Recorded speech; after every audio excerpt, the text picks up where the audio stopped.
kan satu sama lain, sehingga kita tidak perlu harus menganggap bahwa secara online ini tidak memberikan makna apa-apa.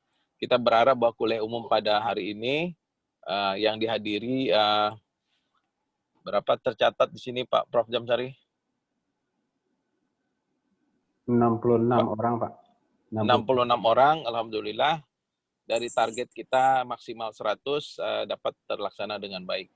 Jadi saya ucapkan selamat untuk melakukan kuliah umum pada Bu Fathia PhD. Terima kasih Profesor Fathia PhD, terima kasih atas kesediaannya sekali lagi, dan juga kepada Prof. Jamsari dan tim. Terima kasih sehingga memungkinkan acara ini dapat terlaksana pada hari ini. Mudah-mudahan kita semua mendapatkan manfaat, dan kepada para mahasiswa khususnya mohon dapat mengikuti dengan cara seksama dan juga dapat mengambil ilmu sebanyak-banyaknya dari dosen tamu kita yang tentu ilmunya sangat bermanfaat bagi kita ke depan. Dan semoga juga memberi motivasi kepada para mahasiswa sehingga gelitik kepala untuk selalu berpikir kritis terhadap ilmunya dapat terus dibangkitkan, sehingga mempercepat proses studi dan kemudian menghasilkan karya-karya yang makin lama makin bermutu untuk kepentingan masyarakat dan bangsa. Demikian saja sambutan dari saya ucapkan selamat berkuliah umum dan selamat menikmati, enjoy your time with your guest lecturer and then get it the most benefit of this lecture. Terima kasih dan salam untuk semua. Saya akhiri. Assalamualaikum warahmatullahi wabarakatuh. Secara resmi kuliah umum saya nyatakan. Siapa apanya Kak? Assalamualaikum warahmatullahi wabarakatuh. Waalaikumsalam warahmatullahi wabarakatuh. Terima kasih Pak Direktur atas sambutan yang sudah diberikan pada kesempatan guest lecture ini. Dan saya pikir kita semuanya sangat beruntung pada hari ini kita mendapatkan materi yang nanti akan disampaikan oleh pakarnya bidang nutrigenomik ya. Biologi molekuler terutama khususnya adalah nutrigenomik. Dan Prof. Fathia ini kalau kita lihat track record bidang saintifiknya, saya kira sudah sangat mumpuni di bidangnya, dan saya pikir tidak perlu kita ragukan, atau saya kira kita semuanya banyak bisa belajar dari ilmu beliau ataupun dari pengalaman beliau. Dan saya tidak akan memperpanjang sambutan. Untuk perkenalan silakan saja nanti Prof. Fathia langsung memperkenalkan diri supaya nanti efektif waktunya bisa kita manfaatkan. Kita punya waktu sampai dengan jam 12 yang sudah kita jadwalkan, dan mudah-mudahan selama hampir lebih dari 1,5 jam kita bisa mendapatkan asupan-asupan perkembangan teknologi di bidang perkembangan teknologi dan ilmu pengetahuan serta hasil-hasil riset terkini terkait dengan nutrigenomik dan penggunaan teknologi biomolekuler di bidang nutrigenomik. Saya kira itu saja. Sekali lagi terima kasih Pak Direktur atas waktu yang diberikan untuk membuka ini, dan selanjutnya kita persilakan kepada Prof. Fathia untuk menyampaikan paparannya sehingga nanti kita semuanya bisa mendengarkan, dan setelah itu baru kita berikan kesempatan untuk diskusi. Silakan Prof. Fathia. Baik, terima kasih. Bu Prof. Fathia, saya mohon izin dulu untuk off dan Pak Jamsari ya. Silakan Pak. Matur nuwun sami-sami Ibu ya. Sami-sami. Kita bekerja sama terus ya. Semoga sehat terus Pak ya, termasuk ya, Ibu ya. Amin Pak Jamsari. Saya pamit dulu Ibu Oti. Mari semuanya. Assalamualaikum warahmatullahi wabarakatuh. Waalaikumsalam. Silakan Prof. Baik, assalamualaikum warahmatullahi wabarakatuh. Selamat pagi semua. Alhamdulillah hari ini kita bisa bertemu lagi walaupun secara daring, karena ini sebenarnya sudah lama ya saya tidak ke UNAN gitu. Kangen dengan segala macam UNAN yang panas. Iya, Malang tentu beda. Masakan-masakannya gitu ya. Termasuk masakannya mana? Itu yang utama. Soalnya kalau udah gendut gini kan orang nutrisi kan harusnya mikirnya makanan gitu.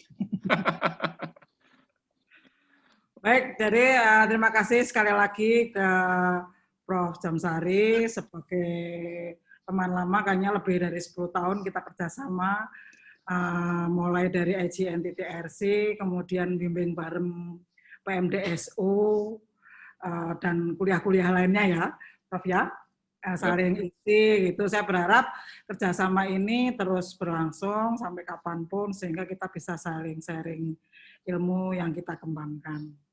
Mohon izin saya share aja ya sekalian ya. Ya, bisa ya, sudah bisa ya? Bisa. Oke, good. Ya.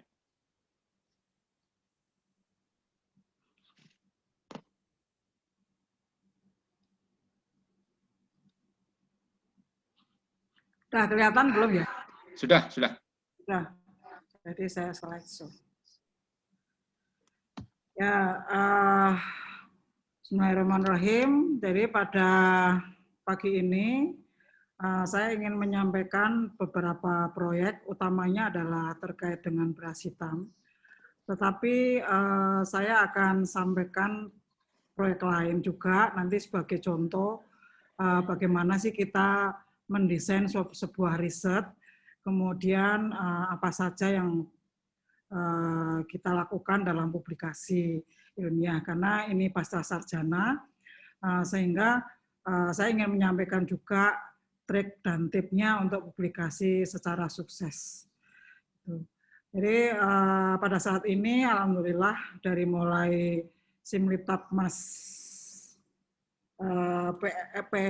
PDUPT kalau nggak salah ya, itu saya mendapatkan pendanaan dari Dikti itu terkait dengan beras hitam, kemudian dilanjutkan kemarin sukses, ternyata saya mendadak sontak masuk ke Pajale, padi LPDP Rispro Pajale, padi, jagung, dan kedelai. Sehingga akhirnya saya sedikit bisa bernafas gitu, karena dananya lumayan bisa bergerak ke sana kemari. Jadi ilmu saya sendiri adalah nutrigenomik, kemudian otomatis kalau kita mau belajar nutrigenomik itu juga harus memahami tentang genomik, proteomik, dan biokimia, karena memang background saya dulu di biologi adalah biochemistry. Dalam konteks ini saya ingin mengeksplorasi senyawa-senyawa aktif beras hitam lokal Jawa. Tapi proyeknya sendiri sebenarnya Sundaland, jadi mulai dari Sumatera sampai NTT, itu yang akan saya eksplorasi nantinya. Karena kontraknya 3 tahun, jadi masih cukup lama. Untuk tahun pertama, ini saya fokus di Pulau Jawa dulu. Sedangkan kurikulum vitae saya seperti ini secara garis besar. Jadi saya punya background dari UGM, kemudian lalu melanjutkan ke UNER dan Sokendai. Ini adalah pekerjaan saya sehari-hari saat ini, termasuk sebagai asesor dari ISO 17025. Saya berharap di UNAN sudah banyak ya yang mendapat 17025. Ini adalah kelompok saya membangun pusat studi ini tahun 2013, yang disebut dengan SIMONAGENS, Smart Molecule Natural Genetic Resources. Jadi kami mengeksplorasi senyawa-senyawa aktif maupun bioaktif peptide dari lokal tanaman maupun lokal animal, produk-produk animal itu kita eksplor, dan hubungannya dalam manajemen atau mengkontrol penyakit-penyakit agar tidak mengalami komplikasi. Nah, ini roadmap dari pusat studi sendiri itu sudah saya buat sejak 95, itu dari pulang S2. Kemudian saya kembangkan setelah pulang dari S3. Kalau sebelum S3, saya mengeksplorasi peta genetik dari manusia Indonesia.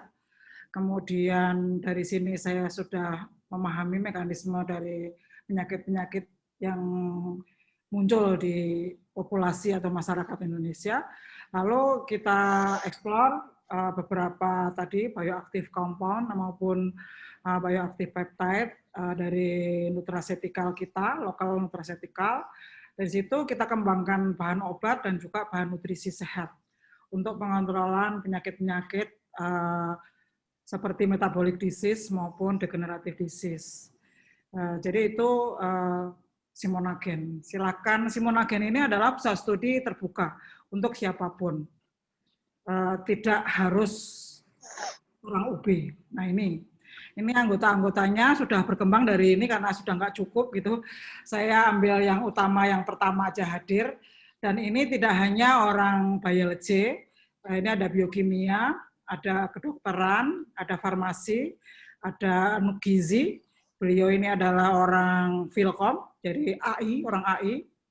Ini orang hukum karena memang dia tertarik dengan food security dan lain sebagainya. Ini ada dokter gigi juga. Kemudian kami kerjasama sebagai anggota dari luar, adalah dari Kyoto University. Suranare ini adalah teman lama, American, tapi dia ada di Thailand bersama istrinya. Kemudian ini Austin ini adalah teman saya waktu di Jepang. Itu saya ajak serta, ternyata memang dia banyak mendukung di genomiknya. Kalau beliau berdua ini lebih condong ke proteomiknya. Kalau beliau berdua yang di sini adalah animal model. Jadi saya berharap semua tim di Simonagen maupun murid-murid kami itu belajar banyak terhadap tim ini. Berbicara tentang nutritional genomic, berarti di sini kita akan memakai nutrisi-nutrisi memang yang dapat mengontrol penyakit tertentu. Misalnya di sini ada diabetik, obesity, kemudian penyakit jantung, dan beberapa penyakit degeneratif lain seperti kanker itu.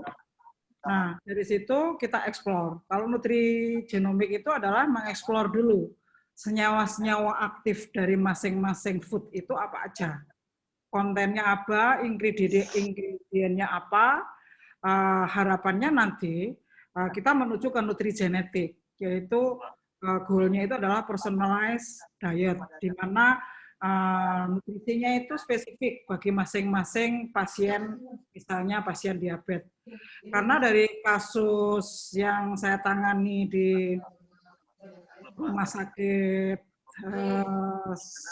Saiful Anwar, saya kebetulan salah satu tim di dalam di rumah sakit Saiful Anwar, itu ditemukan beberapa pasien, sekitar 30% dari diabetic type 2, itu menolak standar pengobatan diabetes.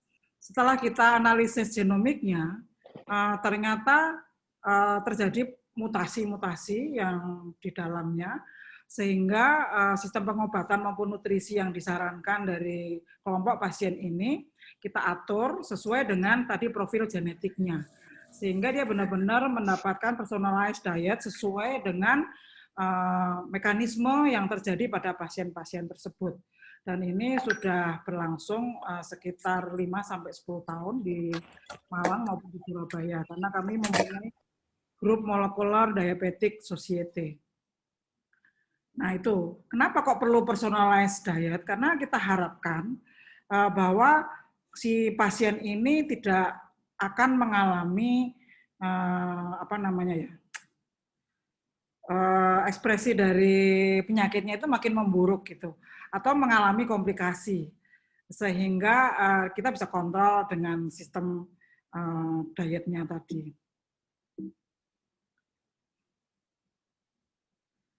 Nah, dalam konteks nutrigenomik ini ataupun nutrigenetik itu, kita sebenarnya menganalisis juga energi intake-nya dari tubuh kita, karena bagaimanapun kita nggak bisa begitu saja makan seenak sendiri gitu, apa-apa diminum.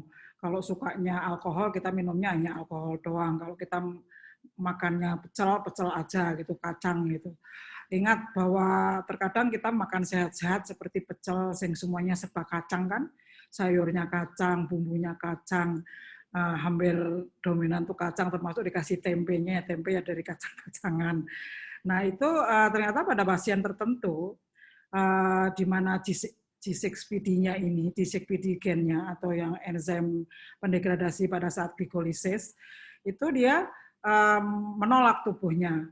cara menolaknya bagaimana? Biasanya pada pasien-pasien wanita yang D6PD-nya itu uncontrolled, itu berarti di sini dia akan sulit mempunyai anak. Jadi terkadang kita itu subur, tetapi sulit mempunyai anak. Karena apa?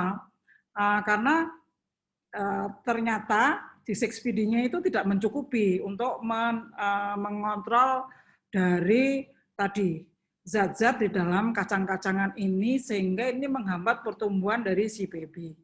Nah ini banyak, nah, kalau ini sudah diketahui sejak awal, makanya pernikahan itu sebelum menikah itu kita melakukan tes kesehatan, itu bukan tes keperawanan, tapi tes benar-benar kita itu secara genetis itu sebenarnya punya profil apa sih? Apakah dengan calon suami itu cocok atau tidak? Kalau sudah terlanjur cinta kan nggak peduli kan mau profilnya saling bertolak belakang. Jadi resiko itu harus dipegang. Kemudian kita lihat di sini kan penggunaan energi yang sebelah kanan. Nah, tadi yang saya sampaikan awal itu adalah nutrigenomik, di mana food itu dianalisis dulu, mana senyawa aktifnya, kemudian mengontrol di mekanisme gen yang mana terhadap penyakit tertentu. Berbalik dengan nutrigenomik, nutrigenetik, itu nutrigenetik ini profil dari pasiennya ini yang kita dahulukan. Tadi yang kita tetapkan seperti yang sudah saya sampaikan, pasien-pasien diabetes tadi, atau yang D6PD-nya tidak sesuai di dalam tubuh kita karena gen-gennya juga tidak bisa mengekspresikan secara maksimal. Dalam konteks ini maka kita lakukan profiling terhadap si pasien dulu. Seseorang itu dulu kita profiling, kemudian kita cocokkan kira-kira nutrisi mana yang paling tepat untuk profil gen itu, sehingga tidak mengalami komplikasi di dalam penyakitnya. Jadi ini berbeda ya, yang satu itu adalah foodnya ini yang kita ekstraksi duluan, kita identifikasi duluan, tetapi kalau pada nutrigenetik itu adalah si orangnya itu sendiri atau pasien itu sendiri yang kita lihat profil genetiknya, baru kita tetapkan nutrisi yang tepat mana, sehingga ujung dari nutrigenetik itu adalah personalized diet tadi.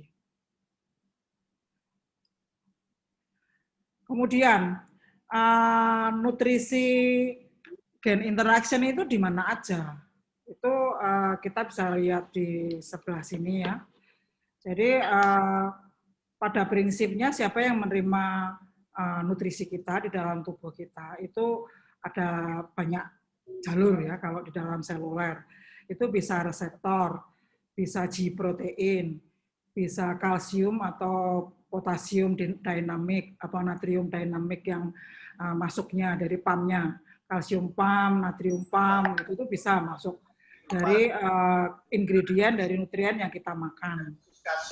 Yang dia akan mengontrol. Jadi kalau lewatnya mana aja tadi, bisa G protein, bisa reseptor, bisa kalsium PAM atau natrium PAM. Nutrien ini bisa masuk, bisa langsung mengontrol metabolisme di dalam sel maupun tubuh kita. Setelah masuk ke dalam mengontrol metabolisme kita, di metabolis juga di pencernaan kita, dia akan mengontrol dari ekspresi gen di dalam tubuh kita. Atau kalau nutrien ini masuk ke dalam promotor, dia akan menginduksi sinyal transduction di dalam sel kita, di sitoplasma itu. Kemudian sitoplasmanya ini ada beberapa protein ataupun zat-zat tertentu di dalam sitoplasma yang tadinya inaktif, karena diberi signal transduction di sini, kemudian dia menjadi aktif. Setelah dia menjadi aktif, dia akan masuk ke inti, kemudian akan menginduksi ekspresi dari gen-gen yang kita target. Sehingga dia dapat menginduksi perkembangan dari sel-sel itu sendiri. Jalur lainnya itu diet tertentu, itu bisa langsung menginduksi ekspresi gen tanpa melewati tadi metabolisme maupun signal transduction. Jadi di sini kita harus memahami dulu. Jadi faktor genetik ini sangat penting untuk dipelajari bagi orang-orang yang bekerja di dalam nutrisi maupun bekerja di dalam pengobatan tertentu terhadap penyakit-penyakit pada manusia, hewan pun sama gitu, mungkin tumbuhan juga sama. Ingat bahwa nutrisi ini adalah termasuk salah satu faktor dari epigenetik. Epigenetik ini tidak diturunkan ya Bapak Ibu dan adik-adik. Epigenetik ini adalah faktor lingkungan di sekitar kita, bukan lingkungan dalam arti udara, cerah, hujan, petir, atau banjir, itu bukan. Yang disebut lingkungan itu bisa jadi enzim-enzim yang kita punyai, bisa jadi hormon-hormon yang kita punyai, bisa jadi juga makanan yang terus-menerus menjadi memori tersendiri bagi tubuh kita yang sama tiap hari. Kalau mau makan sate kambing melulu, gitu. Mau makan rendang melulu, gitu. Nah ini ternyata dikenali oleh sel-sel maupun gen-gen dalam tubuh kita, sehingga dia bisa mengubah dari ekspresi gen yang kita punyai, itu namanya epigenetik.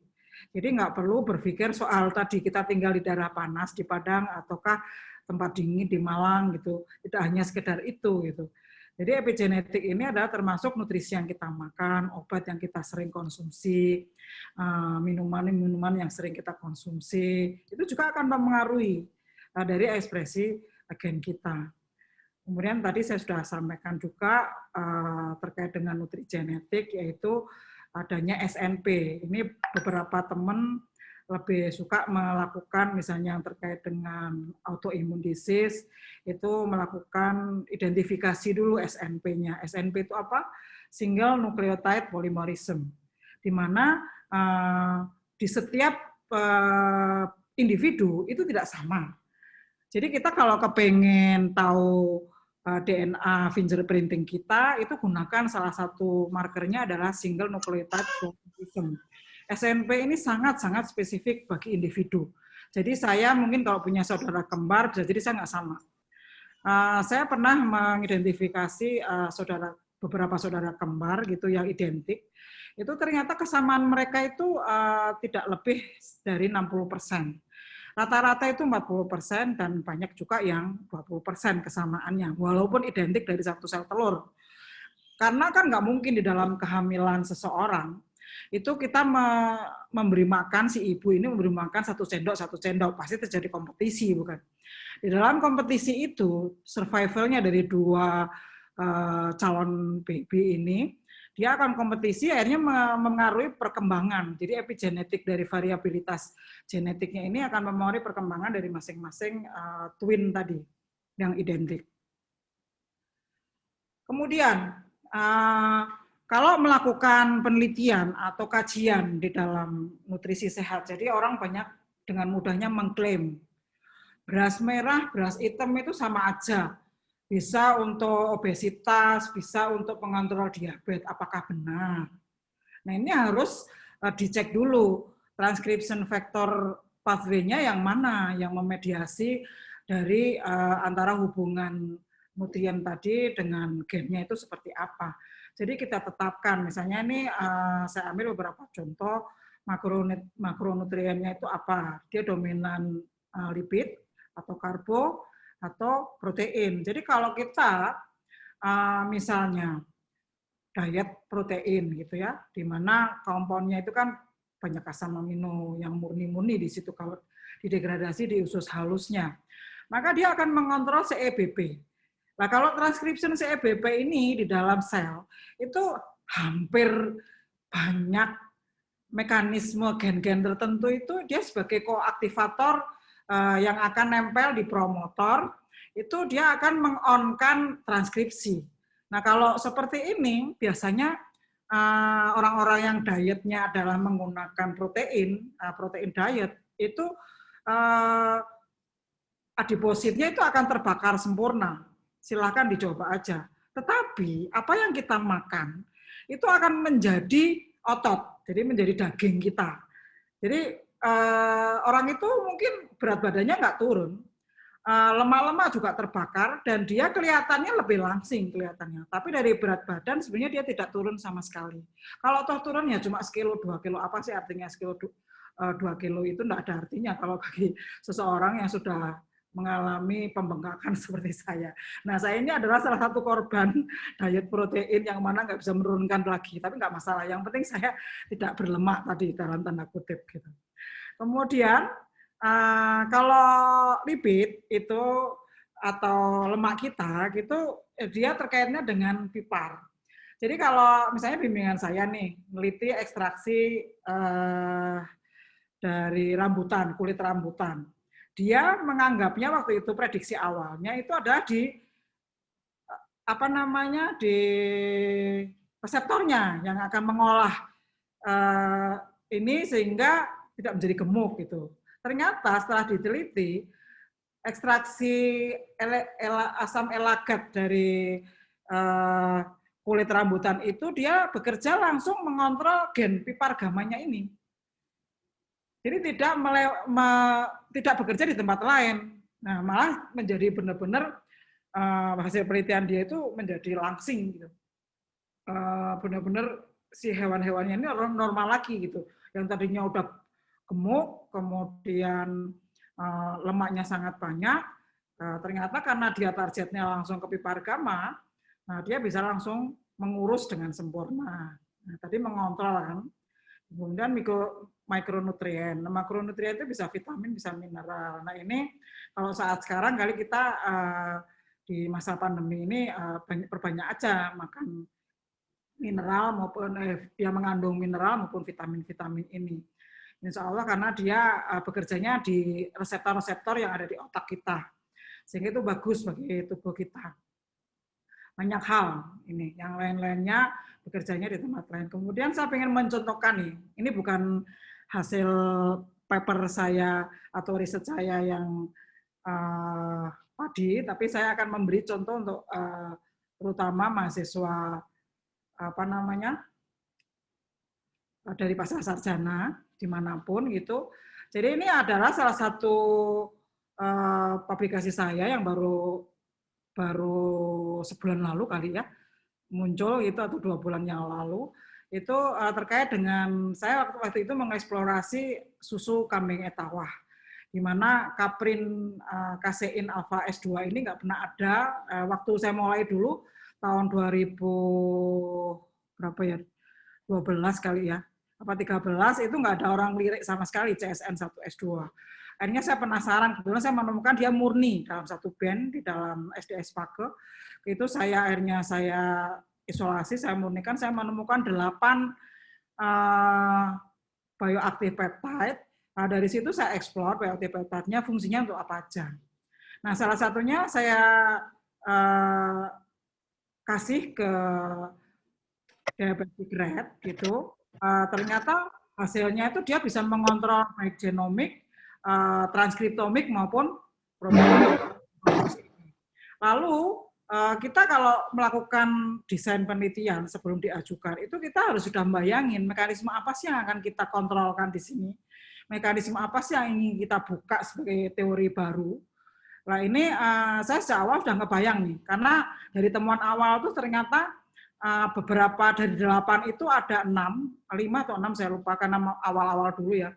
Bioactive peptide-nya ini ternyata dia bisa mengontrol kalsium dynamic di dalam sel. Sehingga berpengaruh, padahal kalsium dynamic ini dia akan mengaktifkan beberapa promotor. Di sini termasuk salah satunya adalah gen insulin. Sehingga bisa dikontrol di dalam pankreas. Dari pankreas ini dia akan menginduksi juga di dalam sel-sel hati gitu. Nah, sehingga mekanisme ini bisa terbuka sekarang. Dan ini alhamdulillah dapat awarded baru saja malam Sabtu kemarin itu diumumkan oleh Ristek Brain. Saya nggak ada pengajuan sama sekali. Saya itu termasuk orang yang nggak ngerti mengajukan untuk mendapatkan awarded dari kementerian itu nggak pernah tahu gitu. Tahu-tahu kepilih aja. Itu ya lumayan lah, awarded-nya itu lumayan bisa buat penelitian baru lagi gitu.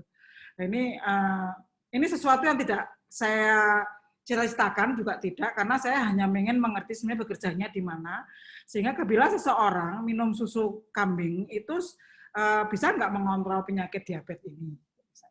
Nah ini di dalam slide ini saya ingin menyampaikan ke adik-adik maupun Bapak Ibu semua, itu bahwa dalam mendesain sebuah riset, itu tidak sekedar menetapkan judul saja, tapi tanpa menginginkan targetnya itu apa. terutama untuk PhD program itu harusnya menemukan atau menyampaikan novelty baru dari sebuah teori baru. Nah, dari sini ternyata alpha-kasein S2 ini dia bisa mengontrol dari semua sisi, dari kalsium dynamic tadi, kemudian dari antioksidan, sebagai antioksidan dia bekerja di ROS gitu. Kemudian di insulinnya dia sendiri juga ngontrol lewat reseptornya. Dan secara tidak langsung dia juga mengatur tadi di ini pembuluh darah. Jadi mengatur perkembangan peredarannya di pembuluh darah untuk disampaikan ke jaringan-jaringan tertentu di dalam tubuh kita. Nah, sekarang kita masuk ke whole grain dari rice pigmented. Jadi saya ini termasuk orang yang merasa tertarik, gitu, sangat tertarik. Sudah lama, tapi baru 3 tahun terakhir ini saya nyemplung karena kerjasama dengan James juga mendapatkan international support gitu dari luar negeri dengan Korea, jadi Thailand, Indonesia, dan Korea. Akhirnya saya benar-benar terjun payung ke rice pigmented ini. Jadi kita tuh kenapa sih kok makan selalu nasi putih ya? Seakan-akan kalau belum makan nasi putih itu belum makan gitu. Padahal kan kita kaya sekali dengan beras-beras berwarna. Tetapi sayangnya keprihatinan saya itu klaim yang disampaikan oleh penjual-penjual dari beras-beras berwarna ini seakan-akan semuanya itu umum gitu ya. Jadi semuanya itu sama fungsinya. Saya sebagai orang molecular biology itu saya kurius banget di sini. Aneh, menurut saya itu sangat-sangat aneh. Jadi kalau kita ini adalah sebuah piring dari kita makan, tentunya kita akan mengambil sesuatu yang sehat-sehat gitu ya. Jangan melupakan ini semua harus terpenuhi. Ya, kalau ini mungkin olive oil ya.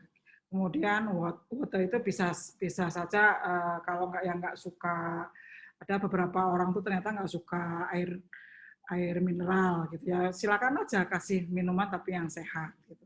Mungkin saya kan sebentar lagi ini mau rilis nih yang tadi bioactive peptide-nya yang sudah saya murnikan, itu silakan nanti dimasukkan ke minuman Bapak Ibu semua dan adik-adik itu sebagai minuman sehat, apapun minumannya. Nah, kembali ke tadi beras tadi ya. Sebaiknya kalau buat tenaga memang kita mungkin bisa makan nasi putih ya atau beras putih ya, tetapi kalau untuk kesehatan kita lebih baik kita berpindah ke beras berwarna. Nah, ini dari hasil-hasil kami nanti akan saya sampaikan, itu ternyata berbeda antara beras hitam dan beras merah gitu. Riset saya sendiri itu kalau orang yang biasa riset pasti punya kayak gini. Jadi awalnya itu nanti akan pendananya siapa, ide dasar tadi kan sudah saya sampaikan ya, atas keprihatinan saya, loh kok jalan dewe iki piye. Belum disuruh pergi sudah pergi-pergi.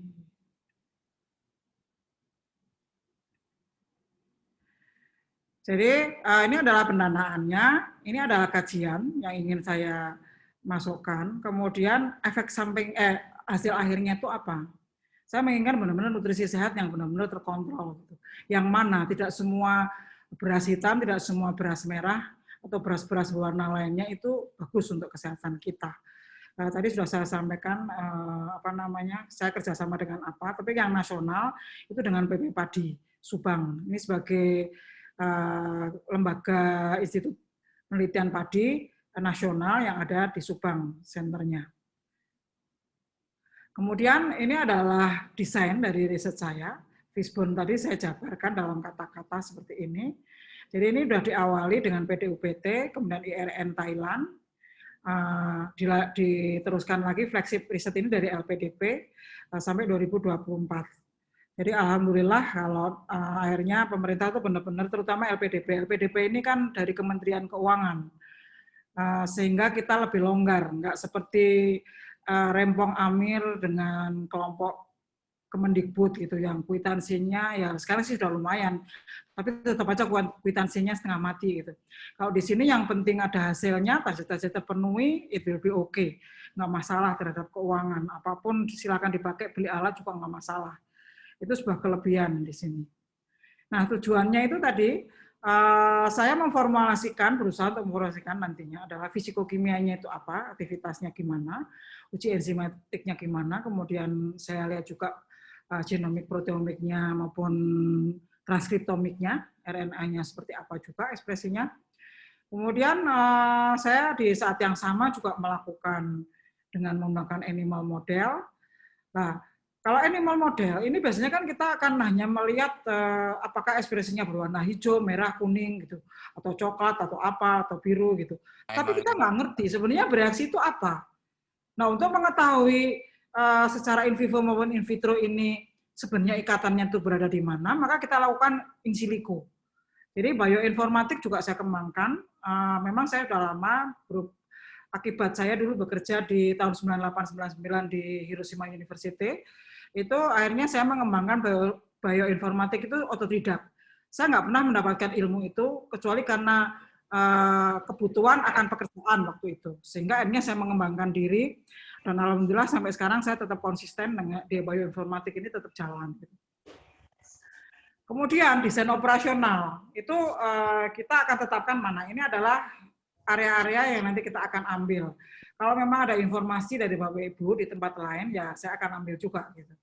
Kita kerjasama, boleh. Kalau memang nanti ada peran untuk penelitian dari Bapak Ibu maupun adik-adik, itu kita publikasi bersama.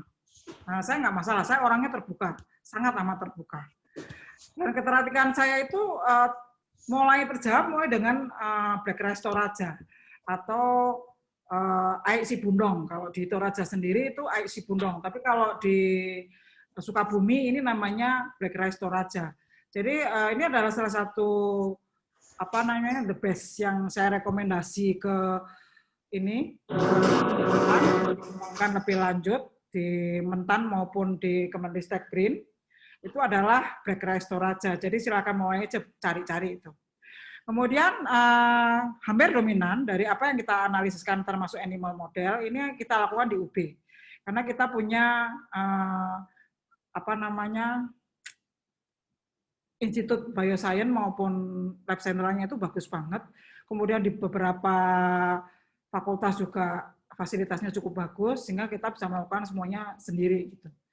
Nah, dalam kerjasama SUT itu tadi maupun di Kyoto, itu kita bandingkan dengan animal model transgenik maupun knockout di Kyoto, maupun animal model non-transgenik yang ada di kami, itu hasilnya seperti apa. Kemudian kalau yang proteomik, saya serahkan ke James, dan kebetulan ada beberapa staf Brawijaya yang sekolah di sana, dan student kami juga di sana. In silico sendiri lebih dominan saya menggunakan software-software yang bisa diambil dari internet dengan free-nya, tetapi kita membutuhkan komputer yang high quality ya. Jadi kalau komputernya masih cicilan gitu, kalau godain mahasiswa saya, kalau yang nggak jadi-jadi itu lah, kamu beli laptop aja, cicilan aja belum lunas gitu. Itu guyonan saya, sehingga nggak jadi-jadi. Nah, dari situ data ini sebenarnya sudah sangat banyak, Pak. Tapi karena Bapak Ibu karena masih proses publikasi, jadi ini yang sudah publikasi aja yang saya sampaikan gitu. Anyway, busway, kita harus mengetahui. Jadi proximal analisisnya itu harus semua makanan yang kita analisis itu harusnya sumber-sumber awalnya itu tetap kita harus tahu kandungan karbonya gimana, kandungan lipidnya gimana, proteinnya gimana. Kalau kita lihat ini antara ini white rice, jadi ini beras putih gitu, nggak beda-beda jauh sih antara beras berwarna ini red, ini beras merah gitu ya. Nggak beda-beda jauh, sebenarnya nggak terlalu ekstrim gitu perbedaannya. Tapi begitu kita melihat asam amino ingredientnya ini, baru itu kelihatan mulai perbedaan dari masing-masing. Kita lihat ini paling bagus ini adalah yang dari Jawa Barat ini, yang tadi Toraja. Ini dari sentral Jawa, dari Jawa Tengah, ini Jawa Timur gitu. Ini sangat bagus kondisinya. Makanya, tapi sekarang saya menemukan dari Jawa Timur, itu dari Ngawi, Mentek Ngawi gitu, itu bagus banget. Black rice-nya ini semua kontennya itu high quality. Ternyata dia bisa mengontrol apa, kita lihat. Nah, kemudian kita identifikasi, kita ekstraksi benar antosianinnya, karena salah satu dari tadi dia berwarna dan tidaknya berwarna, itu salah satu beberapa gen yang terkait, nanti akan mudah-mudahan ada juga di sini, itu mengontrol keberadaan tadi, apakah berpigmen atau tidak dari beras ini. Jadi yang beras putih ini tidak mempunyai antosianin. Kalau toh dia itu selepan pertama aja, selepan pertama itu beras putih kan akan berwarna coklat tuh. Itu masih ada antosianinnya, tapi sangat-sangat rendah gitu. Nah ini kita identifikasi yang sederhana aja, nggak perlu kita memiliki alat-alat yang canggih-canggih, cukup dengan TLC. TLC tahu kan? Thin layer chromatografi. Cukup dengan selembar kertas saring.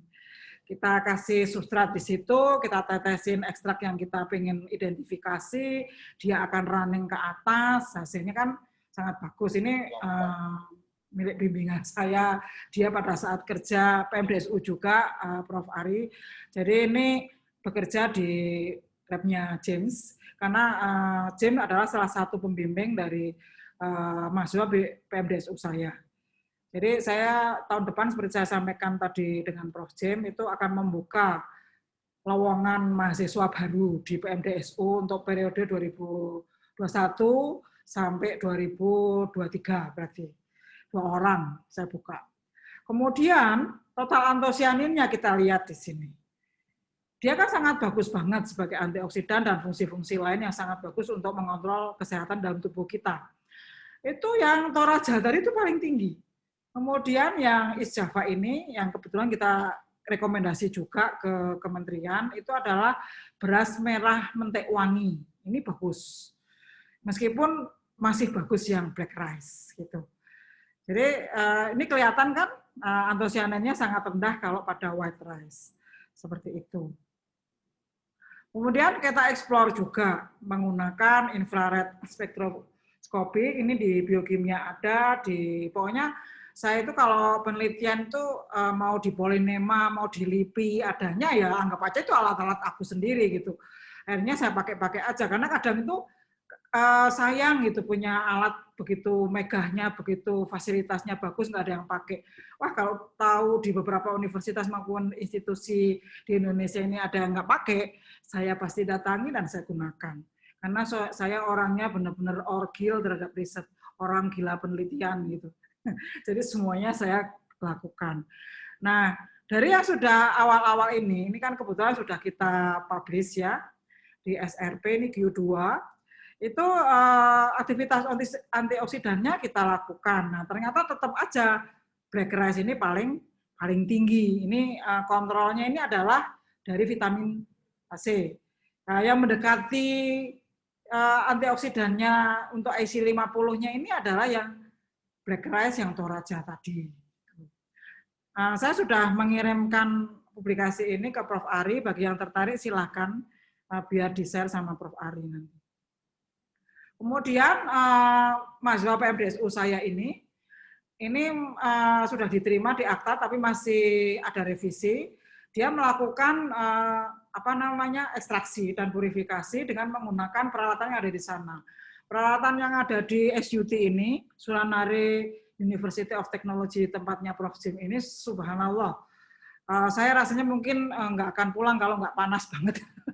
Sayangnya super panas melebihi Padang gitu di Sulanare ini. Jadi di Thailand ini yang area ini 3 jam dari Bangkok daerahnya, Korat namanya. Ini sangat bagus dan kita bisa identifikasi masing-masing dari antosianinnya itu apakah dia cyanidin ataukah cyanidin triioglucose. Ini bisa kita identifikasi dan kita murnikan. Kemudian Dewi ini juga dia melakukan proteomik gitu. Proteomik dari beras-beras warna tadi, kemudian diidentifikasi dengan heat map. hasilnya itu sangat indah kan. Kita kan suka nggak ngerti. Iki apa toh kok abang hijau kuning gitu ya. Itu artinya apa gitu loh. Kok di sini ada merah semua, di sini ada hijau semua. Kita breakdown, kemudian kita akan mendapatkan masing-masing fungsi itu seperti apa. Ini sabar ya karena publikasinya masih ongoing. Bisa jadi Desember ini atau awal Januari online-nya. Kemudian kita identifikasi dari sekarang yang ongoing, ini saya keluarkan salah satu dari yang masih ongoing dan belum publish.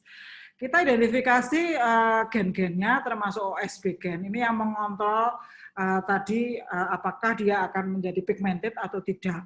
Ada antosianinnya muncul atau tidak. Kemudian pro-antisionidinnya akan ekspresi atau tidak. Jadi ini adalah gen-gen tersebut. Kita melihat di sini ternyata daily break rice yang dominan ini baik dari Jogja, Kepanjen, Malang gitu ya, Ngawi atau yang lain itu OSB ini sangat tinggi banget gitu. Sedangkan yang lainnya ini ada kontrol lain. Kenapa kok ini BR ini RB? Kalau BR ini black rice, kalau RB itu sengaja saya balik itu sebenarnya adalah rice brown rice. Jadi ini sorry saya tak minum dulu. Brown rice ini kalau petani menyebutnya adalah padi hitam Madras. Mbah-mbahnya ini dari Jepang. Jadi setelah dikembangkan di tanah Jawa dan beberapa pulau lain, Black Madras ini malah bijinya ini coklat kalau di Jawa gitu. Kemudian juga ini lawang nih juga kalau red rice ini bagus, ada AXI Bundong tadi ini yang mentik wangi. AXI Bundong itu sama dengan Toraja tadi, jadi berasal dari Toraja sana tapi dikembangkan di Jawa. Gitu. Nah ini ekspresinya beda-beda dari masing-masing gennya. Dominannya itu loh, dominan ekspresinya itu yang mana. Nah ini mereka itu ternyata adalah regulator gen yang mengontrol tadi pigmented dan enggak. Kalau white itu wah agak susah ya kalau nyari ini karena memang tidak berekspresi, banyak mutasi di sini yang tidak menjadikan dia tidak bisa berekspresi di dalam itu. Nah, kalau yang ini nanti di papernya ini si Dewi ini akan menyampaikan biological function dari masing-masing protein yang sudah diidentifikasi selama dia melakukan sandwich-like di Suranare University of Technology di Thailand. Nah, ini adalah pekerjaan saya kalau sudah kayak gini. Saya memang pembuat animal model. Jadi Institut Biosains ini adalah salah satu center. Jadi kalau membutuhkan animal model silakan aja pesan di kami. Mau mais yang asma atau apa ya, yang apapun lah kita bisa. Insya Allah kalau pokoknya bukan transgenik aja. Saya kalau transgenik soalnya otaknya di saya, sedangkan saya sudah terlalu banyak pekerjaan nggak bisa membuatkannya. Tapi kalau mau pakai ya monggo aja karena memang labnya kita itu anti bau gitu, sehingga orang di dalam suka nggak kerasa kalau sebenarnya di dalam lab hewan gitu. Image-nya kan kalau lab hewan tuh pasti bau gitu, kalau di tempat kami enggak. Nah saya membuat dyslipidemia animal ini dan formulanya sudah dapat paten gitu. Jadi formulanya saya buat yang halal. Kalau orangnya yang peneliti halal harus tikusnya juga halal makannya. Alhamdulillah ini formulanya saya buat sendiri jadinya bagus. Kemudian kita ekstraksi antosianinnya dari beras hitam itu. Ternyata ini klaim yang saya bilang tadi keliru. Ternyata beras hitam itu bisa diklaim itu sebagai dia mengontrol kolesterol, menghilangkan visceral fat-nya. LDL kolesterolnya itu menjadi menurun, HDL kolesterolnya itu meningkat, jadi body weight-nya itu mendekati yang normal, ini kan 180, ini kan 170, bukan? Visceral weight-nya itu turun, mendekati juga, di sini kalau yang dyslipidemia itu gemuk, itu banyak, ini 10-nya mendekati yang normal, jadi sesuai dengan prediksi saya. Tetapi glukosa darah untuk diabetes, dia nggak bisa, jadi dia stabil, masih stagnan aja. Kalau udah terlanjur tinggi, ya tinggi aja terus, nggak turun. Berarti kan sebenarnya black rice ini tidak bisa mengontrol atau dalam arti tidak sukses mengontrol secara fisiologi untuk diabetik. Tetapi kalau secara molekuler dia bisa mengontrolnya. Tapi secara fisiologi yang tampak oleh data-data di klinik itu kalau kita ngecek itu bisa dilakukan. Ini udah publish juga. Silakan aja di-download dan ini sudah saya sampaikan kemarin di Korea gitu secara online juga. Nah, ini adalah kalau kita sebut di dalam paper itu adalah graphical abstract. Jadi kita kadang dituntut pada saat publikasi, pada saat submit, graphical abstraknya itu apa? Nah, ini yang ingin saya sampaikan pembaca dari paper-paper kami bahwa antosianin, total antosianin dari black rice di Jawa ini atau Toraja terutama, itu bisa menurunkan lipidnya ini atau lemak kita lewat sel-sel lemaknya itu sendiri di sini dengan mengontrol kolesterol termasuk LDL kolesterolnya dan ini clearly dan ini sudah kita terapkan juga di beberapa orang itu sebagai volunteer masih ongoing dan mereka itu turun dalam 1 bulan minimal tuh 5 kiloan jadi lumayan lah jadi sesuai dengan baik di animal model maupun di manusia. Kemudian, tadi kan kalau kita udah bicara soal ekspresi-ekspresi tadi, beneran ekspresinya itu selalu dia bekerja di mana. Nah, saya orangnya nggak percaya amat sama hasil penelitian saya sendiri dalam arti begini, ini oke positif, ini menurun, tapi bekerjanya di mana sebenarnya? Ini selalu ada di dalam pikiran saya, hati saya, sel-sel saya, gitu. Saya selalu kurius terhadap hasil-hasil. Alias penasaran gitu, beneran dia bekerjanya di mana sih? Apakah di reseptornya, ataukah di ligannya? Maka saya lakukan in silico, ini seperti ini. Ini juga sudah saya publish gitu, dan ternyata memang dia bekerjanya dapat mengontrol kolesterol ini gitu loh, sehingga ikatannya itu segini kalau sudah ngeblok tuh kayak gini. Bisa kita breakdown asam aminonya apa. Jadi tadi dengan discovery kita itu bisa membreakdown lebih detailnya asam amino itu akan ngeblok mana, senyawa A itu akan ngeblok mana, bagian apa, apakah bagian aktif atau bukan. Kalau bukan bagian aktif, kenapa kok menjadi terblok? Nah, kita akan terjawab terus itu dengan melakukan in silico ini. Gitu. Sehingga sebenarnya menurut saya kalau hari gini ada mahasiswa yang bilang nggak punya ide, nggak usah sekolah gitu aja. Kalau saya sih agak tegas dari orang gitu. Orang banyak masalah di sekitar kita, diri kita aja bisa dibuat sebuah analisis gitu untuk penelitiannya. Kalau in silico saya sarankan itu learning by doing. Jadi kan ini sebenarnya daripada kita melihat website-website yang tanda kutip parnologi gitu. Lebih baik belajar aja onset di website-website itu sendiri, directly langsung kayak saya otodidak, akhirnya mengembangkan diri gitu, akan mudah dipelajari oleh siapapun, dimanapun, kapanpun, dengan HP maupun dengan laptop, terserah. Kemudian salah satu mahasiswa termasuk Dewi ini karena memang dia saat ini sudah di tahun-tahun terakhir. Dia kemarin juga penasaran dan mendukung saya karena gara-gara saya meneliti obesitas itu sebenarnya bekerjanya di mana toh Bunda katanya. Oh ternyata di TLR 2 dan 4 ini karena ini termasuk satu mekanisme yang mengontrol terjadinya obesitas. Kemudian dia melakukan docking di sini. Bukti hasil dockingnya bekerjanya di mana hasil tadi controlling itu. Ternyata dia bekerjanya juga di otot, selain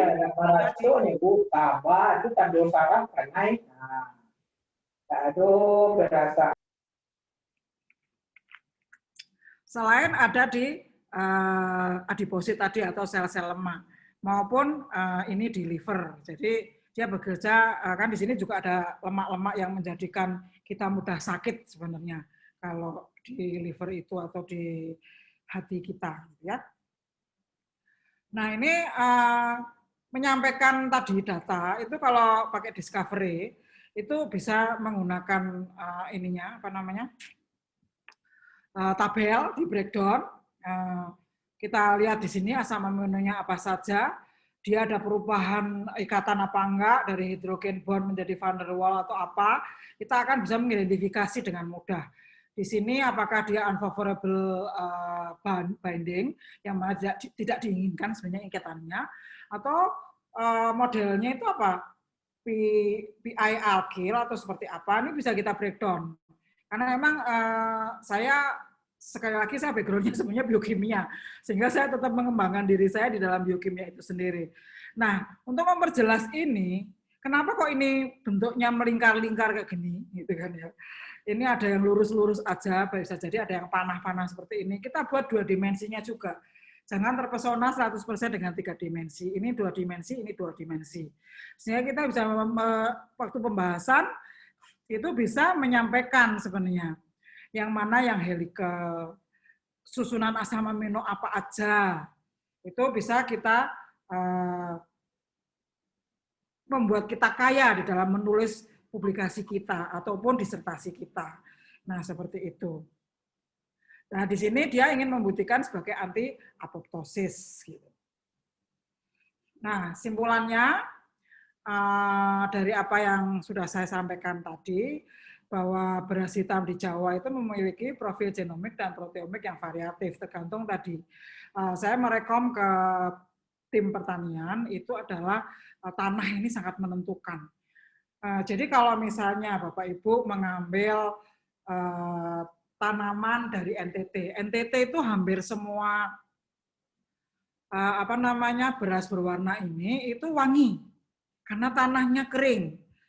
Kemudian Ibu pindah ke Jawa gitu ya, itu bisa wanginya itu akan hilang begitu saja.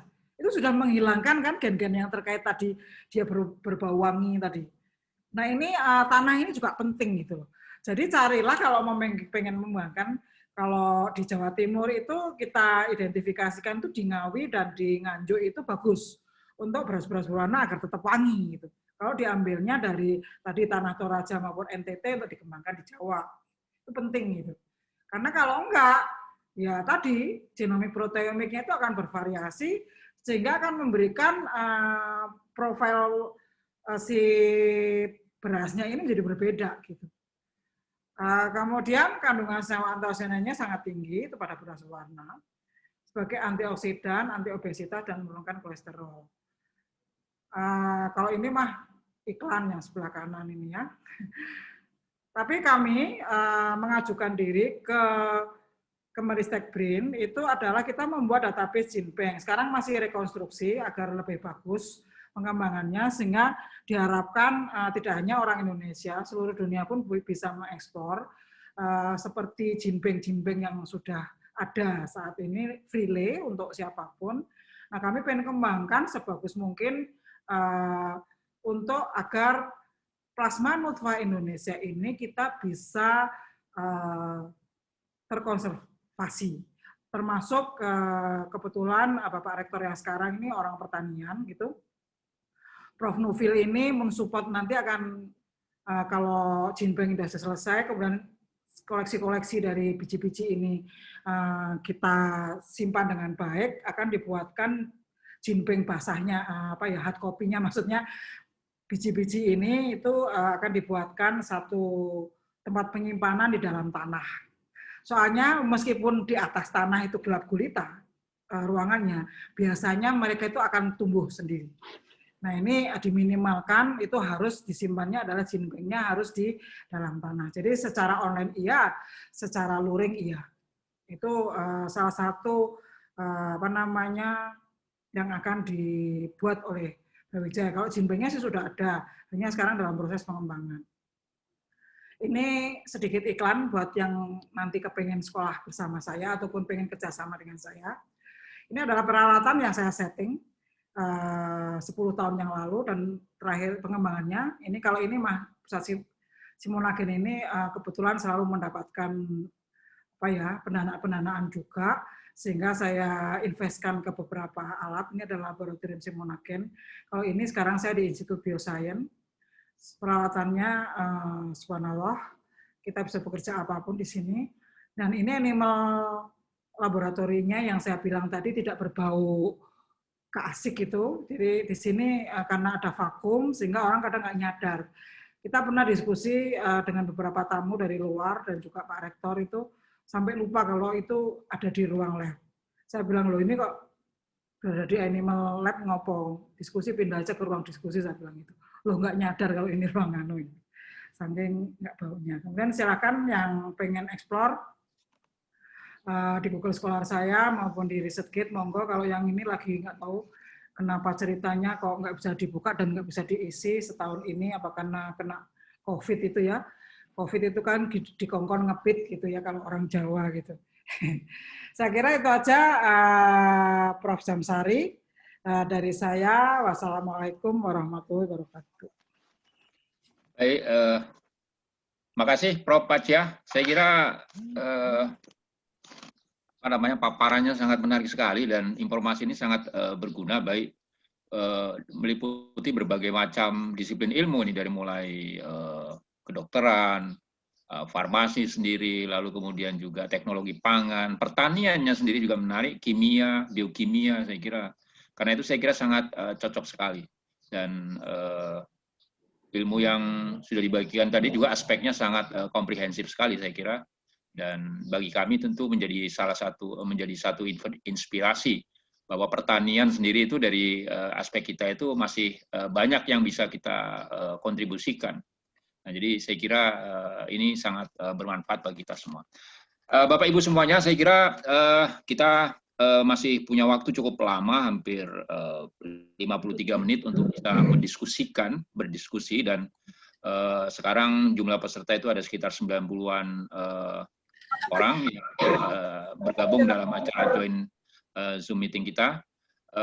Kami persilakan kepada Bapak Ibu semuanya untuk mengajukan pertanyaan, berdiskusi dengan Prof. Pacia, supaya bisa teratur dan terkoordinir dengan baik. Kita persilakan saja, kita buka termin-terminnya untuk satu termin itu 3 orang, sehingga nanti kita catat namanya, lalu kemudian kita persilakan masing-masingnya untuk mengajukan pertanyaan. Untuk termin pertama kita persilakan dahulu. Siapa kira-kira yang akan menyampaikan, akan memberikan pertanyaan? Oke, saya dulu, Prof. Jam. Oke, Prof. Sumaryati, silakan. Baik, terima kasih, Prof. Jamsari. Ya, Prof. Fathia. Ya, Bu. Saya kira ini betul-betul kuliah yang bagus ya, terutama sekali untuk kita di UNAN, karena kita juga mengembangkan antosianin, antioksidan dari bermacam-macam tanaman ya, kemudian juga riset-riset animal yang seperti Ibu katakan tadi, kita juga mengembangkan untuk obesity, untuk kolesterol dan lain-lain dari tanaman-tanaman kita, ganggang hijau dan lain-lain. Tapi kita belum mengarah ke nutrigenomik yang seperti Ibu terangkan tadi ya, itu sangat luar biasa dan bagus. Jadi saya tertarik sekali tentang bioactive peptide yang Ibu tadi yang sudah dibuat sebenarnya ya, bioactive peptide yang katanya bisa nanti digunakan untuk minuman atau makanan apa saja. Ya, karena begini Bu, kita mulai saja karena ini nutrisi ini penting sejak kalau dunia ini masih ada, orang masih hidup ya, dari bayi, ibunya, kemudian sampai meninggal, itu masih tetap nutrisi itu dibutuhkan ya. Jadi ilmu ini masih tetap sepanjang dunia ini berkembang, masih tetap harus kita kaji. Ya. Jadi mulai dari bayi, kadang bayi itu dia tidak bisa menerima susu ya, susu yang mungkin peptide-nya itu berbeda, saya kira mungkin ya, atau dari gen-gennya juga bisa kita lihat. Jadi saya ingin tanya sama Ibu, apa kira-kira nutrisi dari bayi itu, kenapa bayi itu ada yang menolak susu ya, dari susu formula itu, apakah sudah ada penelitiannya yang arahnya ke nutrigenomik begitu? Ya. Baik. Sebenarnya banyak pertanyaan Bu, sangat banyak, saya sangat tertarik sekali karena basic saya juga biochemistry, saya di chemistry, di FMIPA, kemudian saya dengan Prof. Jamsari juga di bioteknologi. Kemudian kami juga mengajar biologi molekuler di Faculty of Medicine. Jadi sangat-sangat cocok dengan ilmu yang Ibu berikan. Betul. Walaupun kami masih dangkal kayaknya karena alat-alat kami juga belum seperti di Universitas Brawijaya ya. Seperti tadi saya lihat ada sequencing peptide, kemudian juga bisa structure, 3-dimension structure dari protein. Kita itu cuma bisa melihatkan teori. Ya, teorinya udah tuntas kita kaji, tapi reality untuk risetnya itu masih belum. Jadi saya sangat tertarik. Ya, terima kasih Bu. Terima kasih Bu. Baik, Prof. Pajia mau langsung dijawab atau mau kita kumpulin 3 orang dulu? Wes, nggak apa-apa, kumpulin boleh. Baik, Bapak Ibu, kita persilakan 2 orang lagi untuk mengajukan pertanyaan di termin pertama ini. Silakan. Mohon izin, Prof. Bastian. Oh ya, Bastian, silakan Bastian. Baik, Assalamualaikum warahmatullahi wabarakatuh. Waalaikumsalam. Terima kasih Bu Prof. Pajia. Perkenalkan, nama saya Bastian. Saya mahasiswa S3 dari Ilmu Pertanian UNAN. Itu dipromotori oleh Prof. Jamsari. Izinkan saya, Bu, saya sangat senang sekali melihat artikel-artikel Ibu, apalagi tentang bioinformatika in silico. Ternyata sudah sangat maju sekali bioinformatika kita di Indonesia, Bu. Saya masih mengira bioinformatika kita itu hanya sekedar modeling saja. Tapi oleh Bu Prof. Pajia, ini sudah sampai ke docking, dan itu saya sangat senang sekali. Yang kedua, Bu, saya ada pertanyaan, Bu. Untuk beras hitam yang Jawa Barat itu kan nanti level ekspresinya ditentukan, Bu, ya.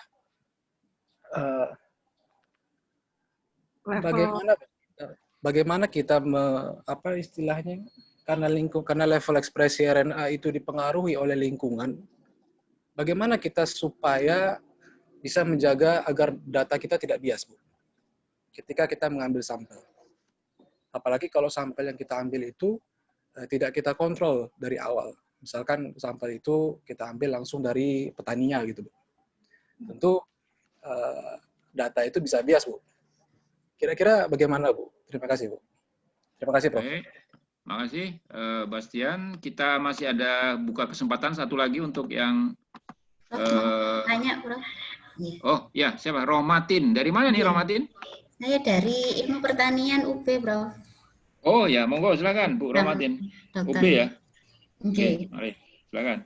Bu, terima kasih atas kesempatannya bisa bertemu dengan Ibu Fathia. Sama itu kan nggak pernah ketemu ya.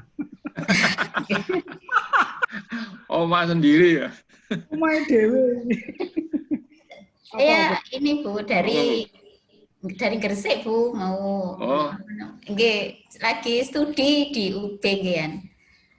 Ini Bu, yang saya kaji saat ini itu tentang pupuk, Bu, tentang pupuk organik. Nah, di sini saya menemukan salah satu jenis tanaman namanya Chromolena odorata, itu ternyata dia memiliki potensi secara nutrisi N, terutama N ini sangat tinggi. Nah, seperti itu sehingga saya mengambil tanaman ini untuk lebih lanjut saya riset sebagai pupuk hijau. Dalam, Bu? Tanamannya apa? Chromolena odorata. Itu bahasa Jawa, Bahasa Jawanya itu agak jelek, Bu, tembelekan itu buat tahu tulisan itu. Ya, kalau nggak ngerti tembelek ya orang ketawa-ketawa aja. Iya, Bu. Ini tuh sejenis gulma banyak sekali, tapi dia memiliki unsur N yang sangat tinggi sehingga dan ada di dataran rendah. Saya kan tinggalnya di dataran rendah seperti itu. Nah, setelah saya uji ke tanaman, mulai dari beberapa fase itu memiliki sifat daya hambat, Bu, tanaman ini di pertumbuhan itu. Nah, ini saya baca literatur lagi, ternyata memang tanaman ini dia memiliki fungsi untuk istilahnya untuk obat kanker. Nah, seperti itu. Nah, nyuwun petunjuknya, Bu, saya. Artinya kalau memang nanti dalam saya membuat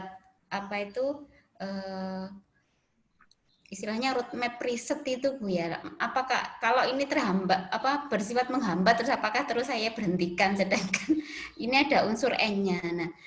Nah di sini ada kajian biokimia, kemudian ada potensi ke biofarmaka. Nah ini saya harus memulai dari mana? Sedangkan saya sendiri orang pertanian yang memang tidak begitu paham juga ilmu biokimia seperti ini, Bu, apalagi biofarmaka.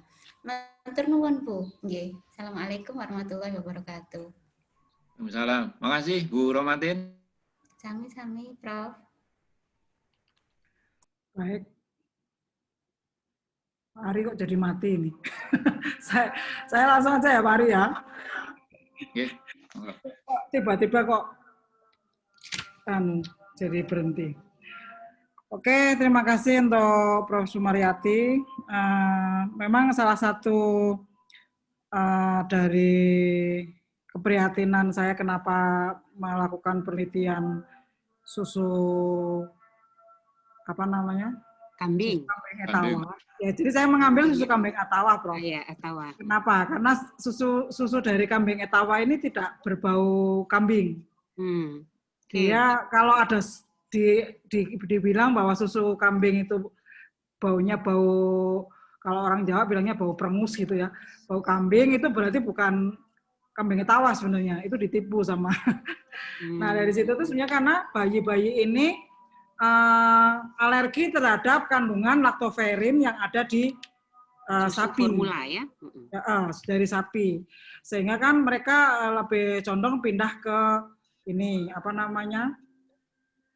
ke kedelai ya kalau nggak salah, susu kedelai. Jadi itu banyak juga yang di situ.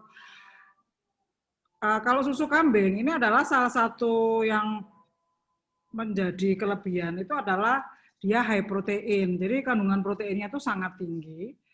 Tetapi biasanya kalau buat bayi, ini saya sebenarnya nggak ngerekom kalau bayi 1 tahun. Kalau di atas 1 tahun oke, nggak masalah. Tapi kalau masih baru lahir sampai 1 tahun, itu karena high protein ini bisa menjadikan murus-murusnya si bayi gitu. Sehingga tidak tepat kalau diberikan di bawah umur 1 tahun. Dan susu kambing ini itu memang sama pihak industri harusnya atau tim yang orang misalnya FTP gitu ya, yang bagian nutrisi itu dia harus memformulakan secara tepat untuk anak-anak balita. Karena apa? Karena untuk orang dewasa sendiri, konsentrasi yang saya temukan dari uji toksisitas untuk kita yang orang dewasa, itu seminggu itu nggak boleh lebih dari 1 liter. Itu untuk orang dewasa. Karena apa? Bagi secara umum normal ya, kalau kan beberapa orang tuh nggak sensitif perutnya terhadap high protein ini. Tetapi secara normal itu dia bisa dikonsumsi per minggunya itu cukup 1 liter aja. Itu akan memperbaiki kondisi kita. Karena dari temuan-temuan saya di rheumatoid, itu kalau untuk orang dewasa itu orang yang tadinya tremor, terus persendiannya itu benar-benar sakit. Kalau mengkonsumsi ini seminggu antara 750 cc sampai 1 liter, itu akan terjadi penyembuhan. Tremornya sembuh, persendiannya juga nggak sakit, dan memang dari publikasi saya, baik di diabetes maupun di diabetes yang osteoporosis maupun rheumatoid yang menuju ke fraktur tadi, si tulang-tulangnya akan patah-patah itu sembuh gitu. Dan ini tidak hanya di animal model, Prof. Nah, tapi kalau bayi ini masih ada kemungkinan terbuka buat Prof untuk meneliti sebenarnya. Silahkan aja, monggo. Itu sangat amat terbuka. Baik, terima kasih. Ya. Kemudian untuk Pak Bastian apa Mas Bastian apa Abang Bastian ini? Abang, Mas. Abang. Orang Batak ya. Udah, Bu, udah. Udah Bastian ini kalau bioinformatika itu it depend on you sebenarnya. Tergantung kita mau belajar atau enggak gitu aja. Pada prinsipnya dulu saya pertama kenal jujur aja karena kebutuhan akan pekerjaan saya yang melakukan sequencing setiap hari di Hiroshima University tahun 98-99 itu. Karena pekerjaan saya itu otomatis terkait dengan desain primer, kemudian mengidentifikasi mana eksonnya, mana intronnya, kemudian gen yang dalam satu plasmid itu misalnya ada berapa gen saja di situ. Nah, kan saya masuk ke dalam lab yang unknown gen, saya bilang, saya kalau nyebutnya dulu unknown gen, jadi saya harus identifikasi berbagai macam gen. Ketuntutan itu menjadikan saya mengembangkan diri mau nggak mau harus bisa membaca data genetis. Jadi it's depend on you pokoknya. Sampai sekarang pun saya itu mengembangkan dengan berbagai macam metode itu sebenarnya ya karena kebutuhan. Karena saya nggak mungkin mengeksplorasi senyawa aktif, kemudian ini bekerja di mana kalau nggak saya docking. Lalu saya bisa membuktikannya seperti apa gitu loh. Tetapi ingat, belajar bioinformatika itu adalah bahwa bioinformatika itu just komputer kan, just internet, just software. Kita orang-orang yang bekerja di bahan-bahan biologi itu jangan sampai begitu saja terbius dengan data-data yang ada di in silico ini. Jadi biology is biology. Jadi kalau in silico itu lebih dominannya kan sebenarnya yang bekerja adalah softwarenya kan. Nah sehingga kita harus cerdas dalam tadi mengidentifikasi dan memahami hasil analisis bioinformatika kita gitu loh. Itu kalau pesan saya untuk Uda Bastian ya. Kemudian tadi terkait dengan level ekspresi dari agar data kita selalu menggunakan kontrol positif sebagai gold standarnya apapun. Misalnya kalau beras hitam kita ambil dari institusi yang misalnya kayak di sini itu BP Padi. BP Padi kan sudah jelas dia punya sesuatu yang kontrolit yang benar-benar sudah tervalidasi secara genetis, proteomik maupun transkriptomik. Nah, itu kita gunakan. Kalau kemudian senyawa aktifnya apa? Misalnya kayak tadi yang salah satunya itu kita sekarang lagi ngembangin yang virulic acid. Karena kenapa kok para nenek-nenek kita itu kalau luluran tuh cukup pakai beras yang dibubuk, kemudian dioles-olesin aja gitu. Nah itu ternyata dari hasil riset saya lagi ongoing, salah satu mahasiswa S3 saya LPDP ini juga lagi ngembangin itu virulic acid dari beras berwarna ini. Nah ini kita beli standarnya. Standarnya itu kita beli yang murni, yang diekstraksi bukan dari sintetit, tapi benar-benar murni diekstraksi, itu sebagai standar, gold standarnya itu, Pak Bastian. Jadi di sini meminimalkan bias tadi. Nah, kalau beras berwarna ini kan kebetulan enaknya setiap 4 bulan kan pasti panen tuh. Jadi kita ambil secara random gitu setiap panen, lalu kita analisis. Kalau hasilnya konstan kan berarti dia nggak bias. Orang musimnya nggak sama, ayo. Musimnya nggak sama loh. Musimnya nggak sama kondisinya. Kadang hujan, kadang panas. Yang saya nggak ngerti. Saya bukan orang pertanian, jadi saya yang itu saya nggak ngerti. Jujur aja gitu. Tetapi pada prinsipnya hasilnya itu konstan. Gitu. Nah, berarti di sini kan nggak bias. Di samping tadi ada kontrol-kontrol itu. Jadi kalau penelitian di dalam molekuler maupun penelitian lain, saya sarankan kontrol positif negatif itu harus dipakai. Gitu. Sehingga publikasinya tadi dipenuhi. Kenapa?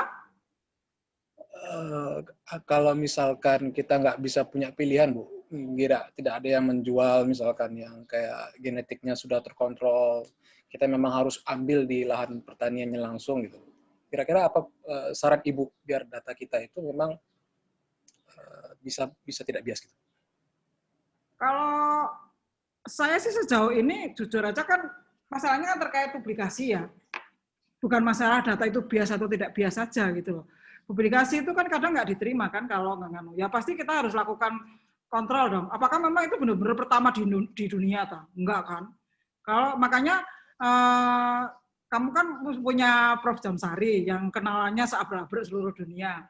Saya yakin Prof. Jamsari itu kayak saya hobinya keliling dunia, kecuali tempat-tempat yang belum kita kunjungi, ya enggak, Prof. Ari? Jadi kalau saya sih santai aja, Uda Bastian, saya tinggal kontak aja.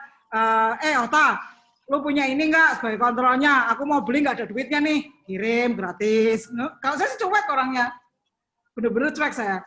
Biasanya kontrol ke siapa aja, ke Austin gitu. Austin, aku nih lagi neliti ini nih.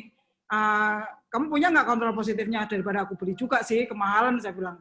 Ya saya suka ngasih juga ke Austin, saya ngasih juga ke Ohta gitu. Karena mereka umurnya kan hampir sama dengan saya. Jadi saya kalau manggil suka manggil nama aja gitu ke mereka. Itu saya pasti akan kontak gitu untuk mahasiswa saya maupun penelitian dari saya sendiri gitu. Ya nggak Pak Ari? Yep. Gitu? Nggak masalah. Jangan merasa bahwa kamu hanya sendirian, nggak ada kontrol, nggak ada cerita sendirian nggak gitu, nggak ada. Tapi ingat ya, ini yang kadang-kadang mahasiswa itu suka lupa. Publikasi itu harus secepat-cepatnya karena di saat yang sama orang berpikir sama. Duluan mana publikasinya dengan kita? Kalau itu publikasinya sudah didului orang lain, maka PhD student ini akan ngulangi lagi penelitiannya dan menambah data yang berbeda dengan yang sudah dipublish tadi. Itu yang untuk mahasiswa pasca sarjana itu harus hati-hati di sini. Nggih, mboten Pak Ari? Pak Ari kan bahasa Jawa tuh. Kemudian Pak Ari ini orang mana-mana aja itu. Bu Mbak Rohmatin ya. Ini saya kok bingung ya pertanyaannya. Antara pupuk organik, kemudian dia itu menghambat pertumbuhan yang kemana gitu, apakah pertumbuhan tanamannya sebenarnya kan mengembangkan pupuk organiknya itu untuk tanaman toh, kalau enggak mestinya gitu. Terus kok tahu-tahu ada daya hambat pertumbuhan siapa? Pertumbuhan tanamannya kah ataukah? Pertumbuhan tanamannya, Prof. Jadi waktu kromolaina ini saya aplikasikan ke tanaman, ternyata respon tanaman ini justru terhambat gitu loh, Prof. Bentar. Sekarang membuat formula pupuk organik ini kan tidak hanya daun tadi kok jelek banget tembeleng. Kromolaina. Dia agak bagus, Prof, kalau nama latinnya, Prof. Kromolaina. Jadi kalau kan susunannya kan macam-macam. Kayak saya tadi membuat formula untuk penyakit untuk membuat hewan dislipidemia itu, saya kan formulanya benar-benar saya atur, kira-kira yang membuat dia dislipidemia, kolesterolnya tinggi, tetapi tidak mempengaruhi mekanisme lain. Itu kemudian mau saya nanti dia menjadi obesitas, maka saya akan mengatur formula itu. Itu penting. Jadi tidak serta-merta hanya tanaman itu sendiri diekstraksi kemudian asal nyampur. Kan apapun itu sebenarnya kan kalau memang dia N-nya tinggi, berarti kan harus dikurangin. Kebutuhan tanahnya sendiri kan untuk apa, nanti tanaman apa yang ingin dikembangkan, kan gitu kan. Jadi ini nggak ada, kalau boleh saya nangkap ini ya, terhadap anti kanker itu sendiri. Berarti dia kan ada satu zat di mana bisa menyebabkan tanaman itu menjadi kerdil, gitu kan. Tetapi malah akan berkembang. Kankernya itu adalah kanker tanaman itu sendiri kan, bukan ke manusianya, mestinya kan ngono kan. Takutnya si Ibu Rohmatin itu. Kok di referensi itu kok tanaman ini tuh dia memiliki daya hambat itu di apa sebentar. namanya? Itu termasuk Bu Rohmatin saya tadi bilang, jadi orang tuh harus penasaran. Jadi orang tuh jangan 100% percaya. Apa yang sudah dipublish belum tentu itu benar. Saya ini waktu PhD program, jujur aja, ini saya bukannya membanggakan diri, tidak. Kejadian saya pada saat saya PhD program di Jepang, saya itu nyaris nggak bisa lulus karena ada orang publikasi bulan Oktober waktu itu tahun 2005. Saya itu malah sensei saya itu sampai nggak mau ngomong sama siapapun saking stresnya gitu. Saya sudah membuat transgenic mice, sudah membuat knockout mice dengan segala macam mekanisme yang saya analisis. Tahu-tahu ada orang publish gitu. Dengan teorinya. Tapi setelah saya, jujur aja waktu itu saya nangis sak jam gitu. Setelah saya nangis sak jam itu kan biasanya saya sudah mengeluarkan semua hal dalam tubuh saya. Akhirnya saya bisa berpikir dengan tenang. Saya analisis hasil semua publikasi di lab sensei saya. kemudian saya lihat di lab itu maupun kompetitor sensei saya, dari situ saya langsung maju setelah saya pelajari hari itu juga ke sensei, saya bisa mengatakan bahwa saya bisa mengalahkan teori ini dalam waktu sesingkat-singkatnya, saya bilang. Saking sakit hatinya saya nyaris nggak lulus. Akhirnya sensei semangat juga, kemudian saya tulis dengan sebaik-baiknya, gitu, data-data saya tambahkan dengan sebaik-baiknya. Alhamdulillah, Januari 2006 patah teori itu. Gitu. Jadi dari pengalaman saya ini, sebenarnya jadi orang tuh nggak usah apa-apa dicari negatifnya. Think positively, insya Allah dapatnya akan yang terbaik. Dan sampai tahun 2018, kompetitor sensei ini yang saya patahkan teorinya, itu selalu mensitasi publikasi saya waktu S3, sampai 2018 loh. Berapa tahun setelah saya lulus. Nah itu saking dia penasarannya dengan hasil yang saya sampaikan, sampai bisa mematakan hanya teori cuma 3 bulan doang. Gitu. Gitu loh Bu. Jadi jangan terlalu percaya terhadap apa. Oke, ada sesuatu yang standar tadi, yang kita bisa percaya. Tetapi beneran, di mana dia bekerja? Di sel mana dia bekerja? Dalam konsentrasi berapa dia bekerja? Iya. Nah, ngono loh. Jadi jangan 100% lah percaya sama. Kalau perlu kita patahkan. Apalagi kalau ada kalimat gini, unclear, need further analysis, itu berarti di situ masih big question yang belum sama sekali terbuka untuk siapapun. Masuk aja di situ. Termasuk tadi alpha kasein S2 itu yang dari susu kambing etawa itu, semua orang bilang CSN 1 S2 itu diduga. Selama sejak sampai saya mulai penelitian itu semuanya mengatakan diduga. Kok diduga tok sih kalau datanya gitu. Akhirnya saya masuk kebetulan karena saya mendapatkan secara murni itu satu bandnya itu saya murnikan dan saya analisis ternyata memang itu benar-benar saya detail dapat. Dan sekarang setelah 8 tahunan banyak publikasi CSN 1 S2 gara-gara saya. Bahkan saya punya ada satu reviewer atau yang mereview papernya, membuat review paper itu 6 dari citasinya itu dari hasil riset kelompok saya. Membanggakan kan? Itu aja ya. Semangat. Nanti nuwun Prof, nggih harus didetailkan berarti. Nggih. Baik. Terima kasih Prof Adjia, terima kasih yang sudah bertanya tadi. Kita buka lagi termin yang berikutnya. Silakan 3 orang penanya untuk mengajukan pertanyaan. Bapak izin bertanya dengan Prof Ari sebentar di chat itu loh. Itu tanya terkait dengan uji MS, NMR, HPLC. Kalau dari Sulis Sandra itu dari mana? UB Bu, UB. UB tuh, Bu. Ya, mengenai alelopati yang betul, kemungkinan itu alelopati bisa jadi karena dia punya senyawa yang menekan pertumbuhan tanaman yang diuji itu. Kalau NMR-nya saya melakukannya di LIPI, jujur aja Bu, kalau di Indonesia. Tapi kalau yang lain UB kan punya semua itu. Oke, matur nuwun, Prof. Mana-mana kalau UB mau minta yang apa sih? Banyak. Kemudian kalau saya pengen detail kayak bimbingan saya itu, saya baru kebetulan kan ada staf di sana, saya kirim sampelnya nanti dilakukan di SUT.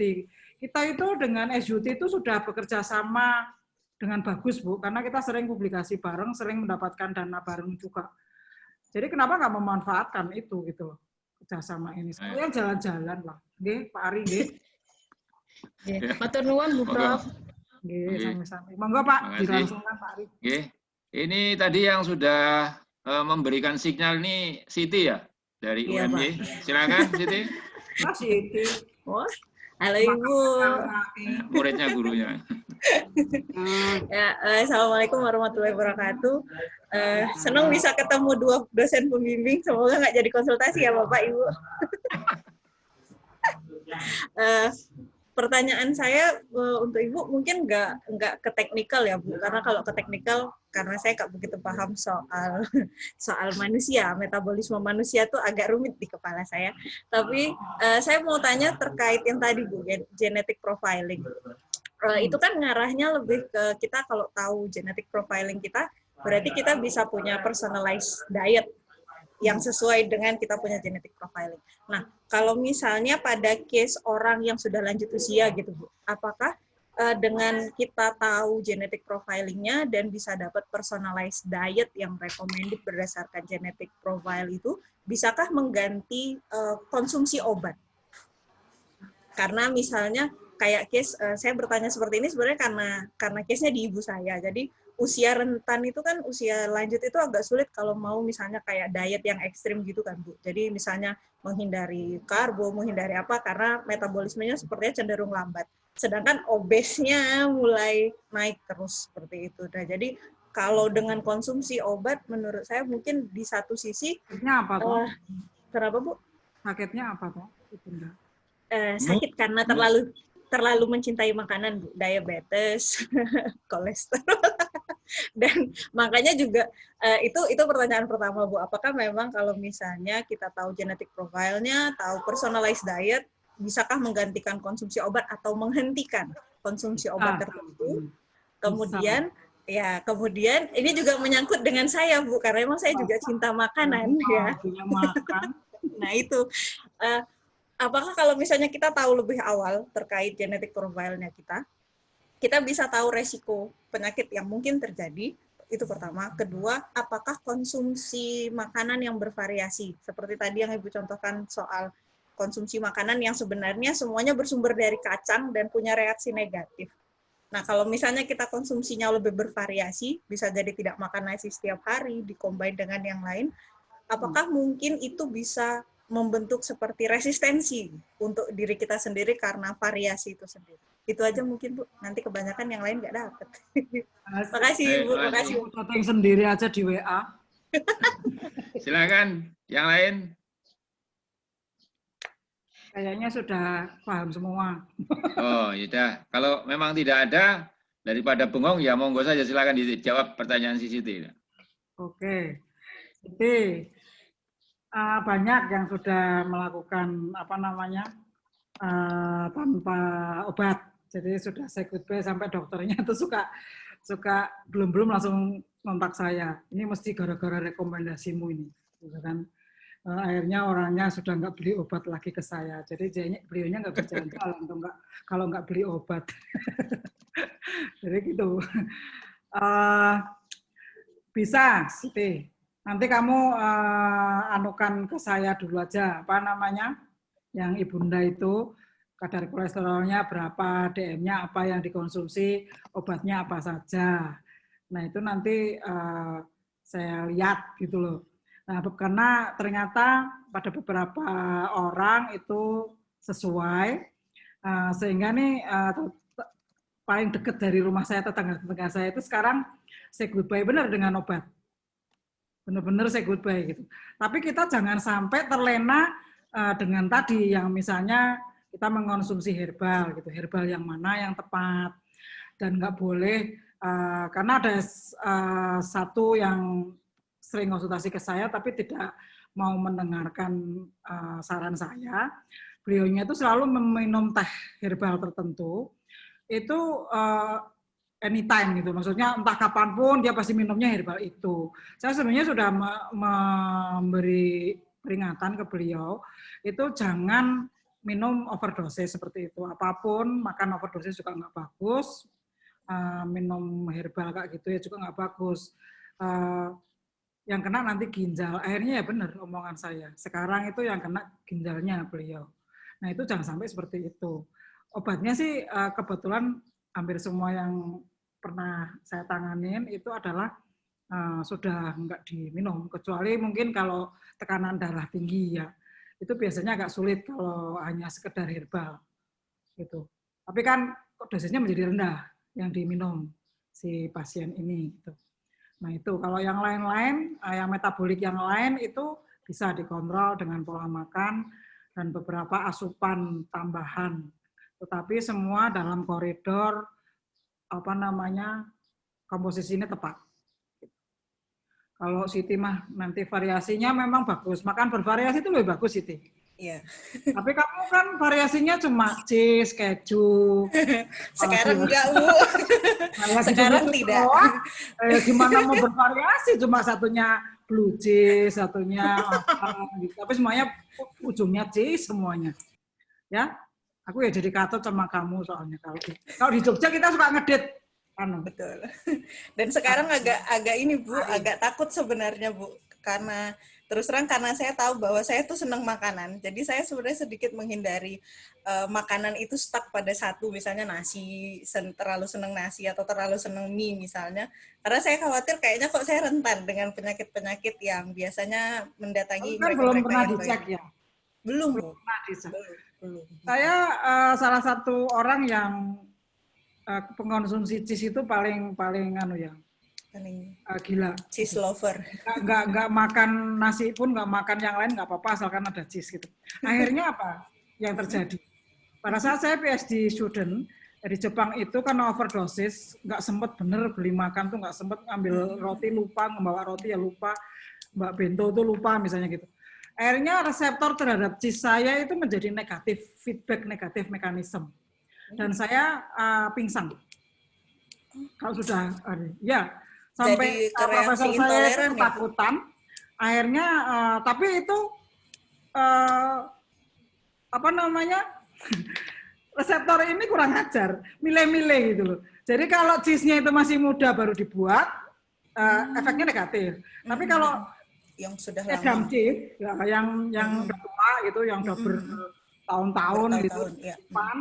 Nggak masalah, mau makan sepiring cuma cheese doang nggak masalah gitu. Itu bahagianya saya untuk membeli cheese yang mahal maksudnya.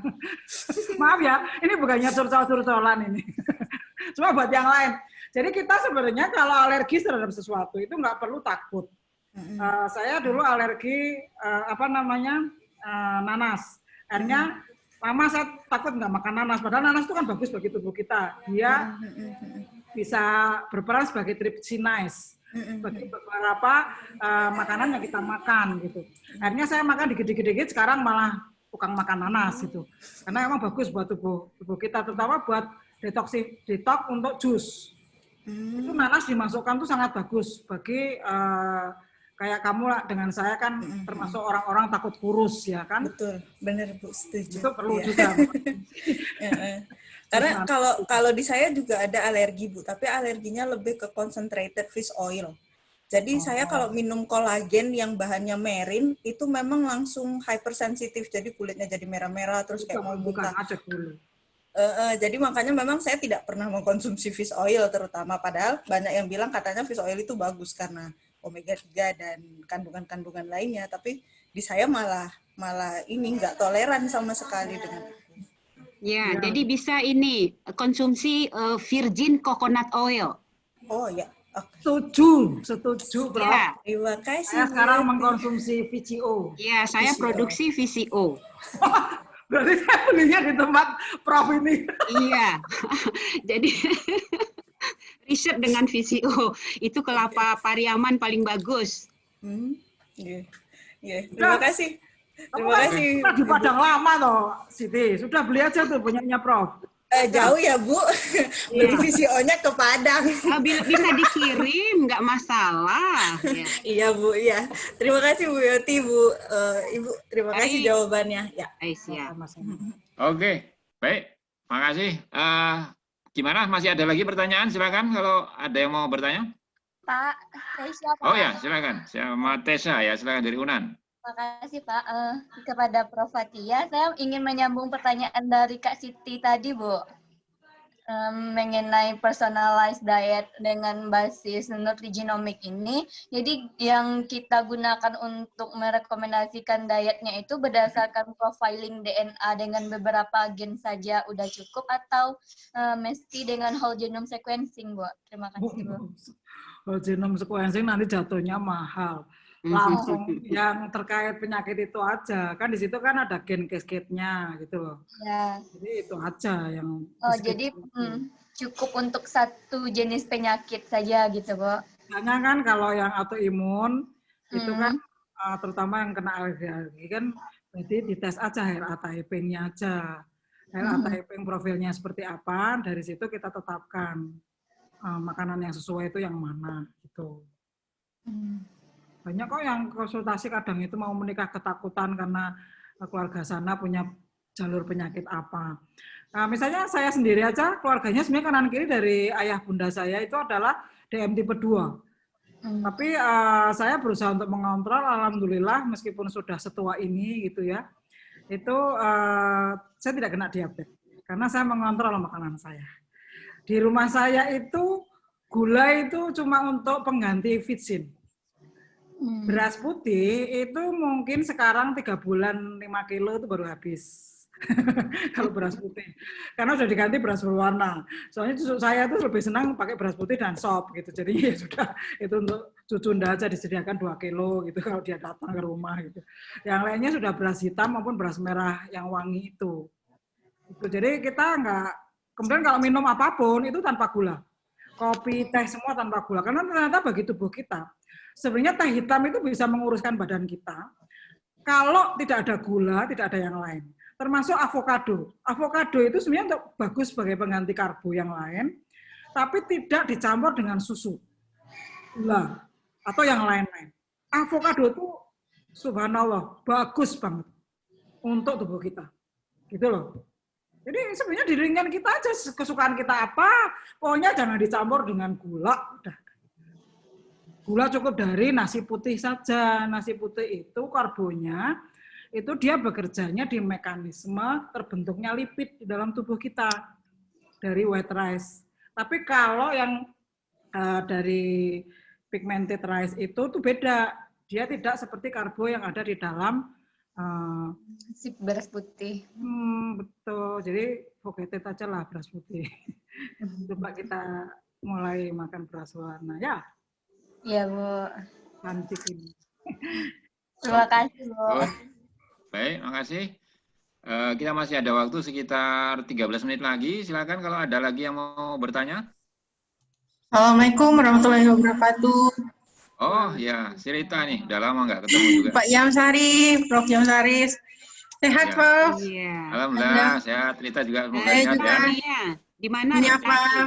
Prof. Sumaryati, nggih, Prof. Di Jogja, Prof. Sama Di Jogja, dengan ya? Siti. Ya, Tas Dahlan kalau nggak salah. Universitas Ahmad Dahlan, Prof. Iya. Ya. Yes, terima kasih, Prof. Silakan, silakan. Selamat Silakan, siang, Prof. Rita. Fatihah. Terima kasih, Prof. Ya, presentasinya sangat bagus sekali. Kebetulan saya juga bareng teman juga lagi penelitian tentang efek serat bengkuang pada mencegah obesitas.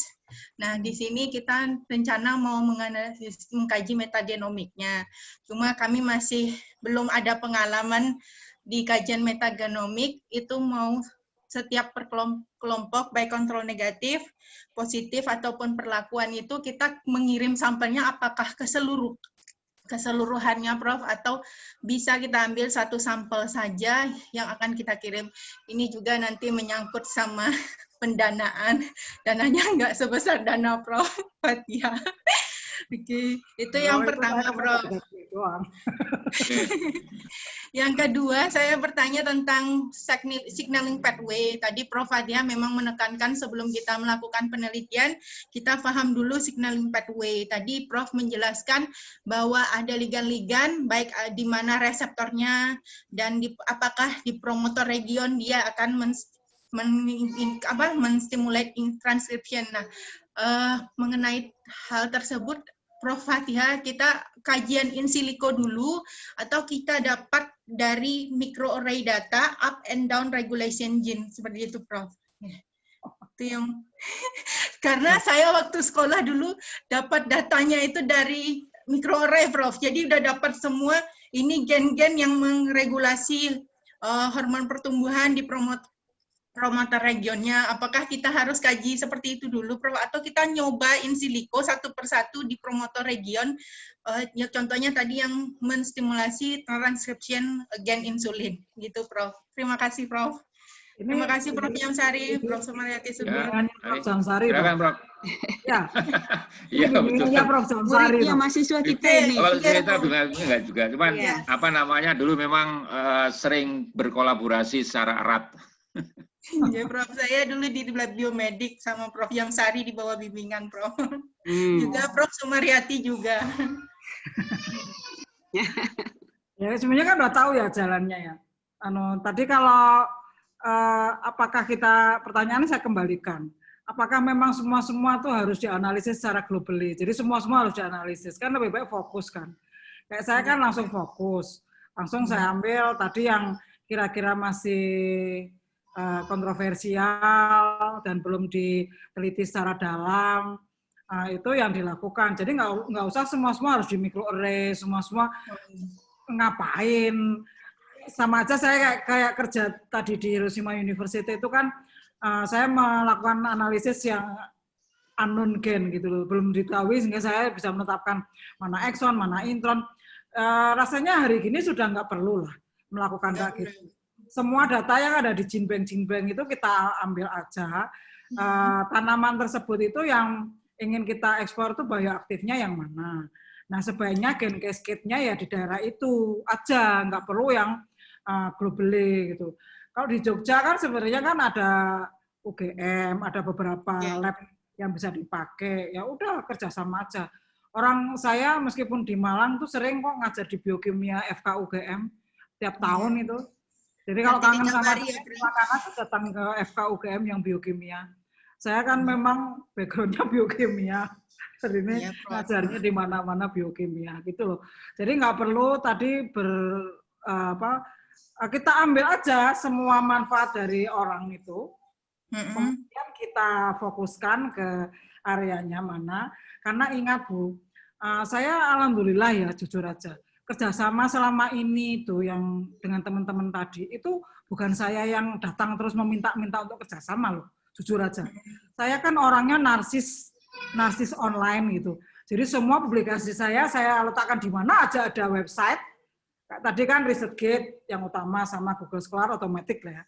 Kemudian di beberapa tawaran online apa aja saya masukin aja itu buat nasi saya gitu. Nah mereka itu datang aja. Begitu ketemu di satu conference atau tahu-tahu datang aja ke jurusan saya, cari saya, terus saya bilang, loh kok tahu saya ngomong. Nggak tahu ngobrolnya santai-santai aja. James itu bahkan 2 menit baru kenal. Orang Amerika tuh kalau kenal tuh nggak mau membicarakan keluarga. Ini nggak, 2 menit kenal langsung membicarakan keluarga. Saya sampai bingung. Ini kenal durung kok, wis cerita keluarga nih. Orang Jawa tenan nih batinku. Terus akhirnya ternyata memang kami klik dan kebetulan klik kami ini dominan tuh orang biokimia. Biokimia dengan biokimia. Kenapa? Saya punya track record publikasi. Jadi jangan meneliti itu kanan kiri gitu. Saya yang namanya alpha kasein S2 dari Kambing et al. Sampai sekarang masih jalan, Bu. Saya bahkan udah mendapatkan pendanaan untuk uji kosmetik tahun depan dari ACC. Selama 3 tahun uji klinis dan uji preklinis. Jadi karena tadi fungsi-fungsi yang sudah saya teliti selama 6 tahun, itu saya sudah mendapatkan fungsi dari alpha kasein itu apa, alpha kasein S2 itu apa. Kemudian saya kembangkan menjadi produk kosmetik. Nah, produk kosmetik ini sekarang sudah dijual sih sama mahasiswa saya di Sofi gitu. Kemudian saya uji dulu, uji preklinik dan kliniknya itu saya mendapatkan dana. Tahun depan saya akan, dan itu tidak berhenti. Penelitian kalau berhenti nggak tuh, tapi track record gitu.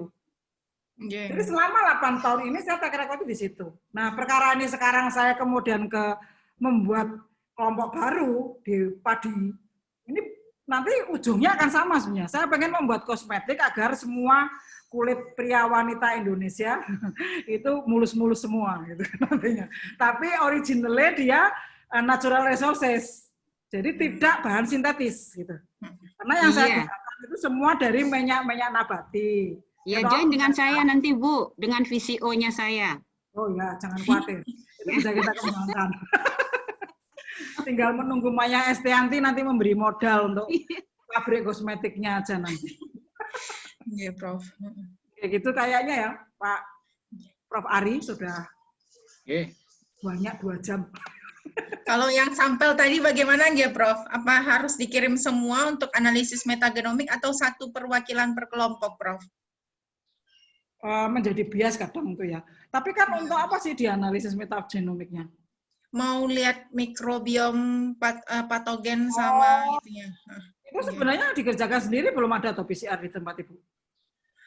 Sudah, cuma kita mau mau mengkaji secara kajiannya itu kan kalau PCR 16 sRNA ya, Prof. Kita mau kirim sampel untuk tahu lebih banyak lagi gitu, Prof. Yang patogen sama yang bakteri baiknya, pengaruh dari serat bengkoang tadi gitu.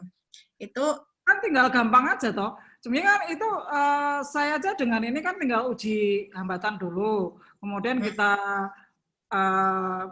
primer itu sekarang murah loh ya. Pesen aja primer daripada dikirim mahal gitu loh. Karena sebenarnya cuma ditipu doang Ibu tuh. Kalau melakukan kayak gitu, saya lihat itu satu sampel 2,5 juta sampai 5 juta itu just nothing gitu. Kalau saya sih ngapain kerjakannya sendiri, sekalian invest gitu loh, invest primernya dilakukan sendiri. Kalau mau sequencing silakan join sama saya juga nggak apa-apa, mau harga yang berapa gitu. Saya punya sequencing yang memang untuk konsumsi mahasiswa sih, jadi nggak terlalu mahal gitu. Ya itu. Ada Prof di UB, Prof? Ada, nanti saya kasih namanya, mungkin Siti bisa ngasih namanya Rista. Oke, baik Prof. Ya. Nanti kita itu maturnuun, Prof. Itu aja Bu, nggak usah mahal. Saya lihat itu hasilnya ya sama aja, cuma hasil PCR kemudian di sequencing gitu doang. Oke, Prof. Baik, Prof. Maturnuun, Prof. Makasih, Prof. Jamsari. Baik, saya kira waktu kita sudah 11.57. Dengan demikian, saya kira kita sudah harus akhiri untuk diskusi kita ini. Dan sekali lagi saya ucapkan terima kasih kepada terutama kepada Prof. Fathia yang sudah bersedia menjadi narasumber dan sharing membagikan ilmu yang sudah sama-sama kita dengar, dan saya kira itu menjadi sesuatu yang sangat bermanfaat sekali serta memberikan inspirasi bagi kita semuanya, baik Bapak Ibu dosen maupun kepada mahasiswa-mahasiswa lain, dan juga ada banyak alumni di sini yang kebetulan saya kenal mereka dan saya kira cukup tertarik dan konsisten untuk tetap cinta ke bioteknologi dan biologi molekuler, sehingga kita berharap bahwa ini bisa berkembang lebih lanjut lah. Ya, semangat-semangat seperti ini saya kira harus kita kita pupuk dan juga kita kembangkan lebih lanjut. Sekali lagi terima kasih. Sebelum diakhirin, tadi sudah dibagikan link untuk daftar hadir Bapak Ibu sekalian yang sudah ikut join pada hari ini. Silakan untuk menandatangani atau bukan menandatangani, mengisi link dari daftar hadir tersebut, dan sekaligus nanti untuk pembagian sertifikatnya yang akan diberikan secara digital juga, saya kira nanti admin yang akan menyiapkan itu. Saya kira sudah disiapkan, dan silakan di chat itu sudah sudah diberikan link untuk daftar hadirnya, dan sekaligus nanti untuk pemberian sertifikat. Kepada Bu Saya nggak usah ya, Bro. Ini kepada Bu Prof Fathia sebenarnya sudah ada juga ini, cuman kita penyerahannya gimana ini caranya? Sudahlah, kirim aja. Ya sudah, nanti dikirim saja. Nanti dikirim online. Sudah disiapkan tadi, saya lihat di Pak Adi tadi sudah menyiapkan itu. Sudah ditunjukkan kepada saya dan saya kira sudah oke. Nanti akan dikirimkan untuk sertifikatnya kepada Prof Fathia. Sekali lagi kami ucapkan terima kasih dan mohon maaf kalau seandainya ada yang kurang berkenan selama kegiatan guest lecture ini.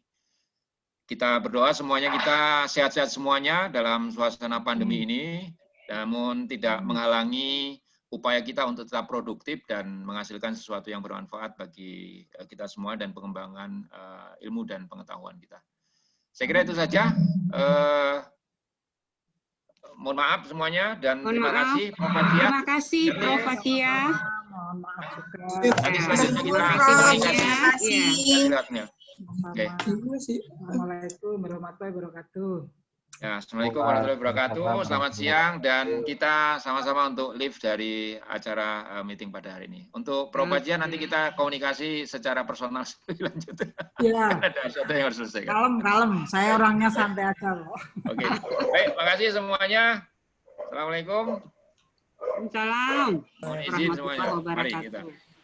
Oke. Pas. Terima kasih Bapak. Terima kasih Ibu. Sama. Terima kasih.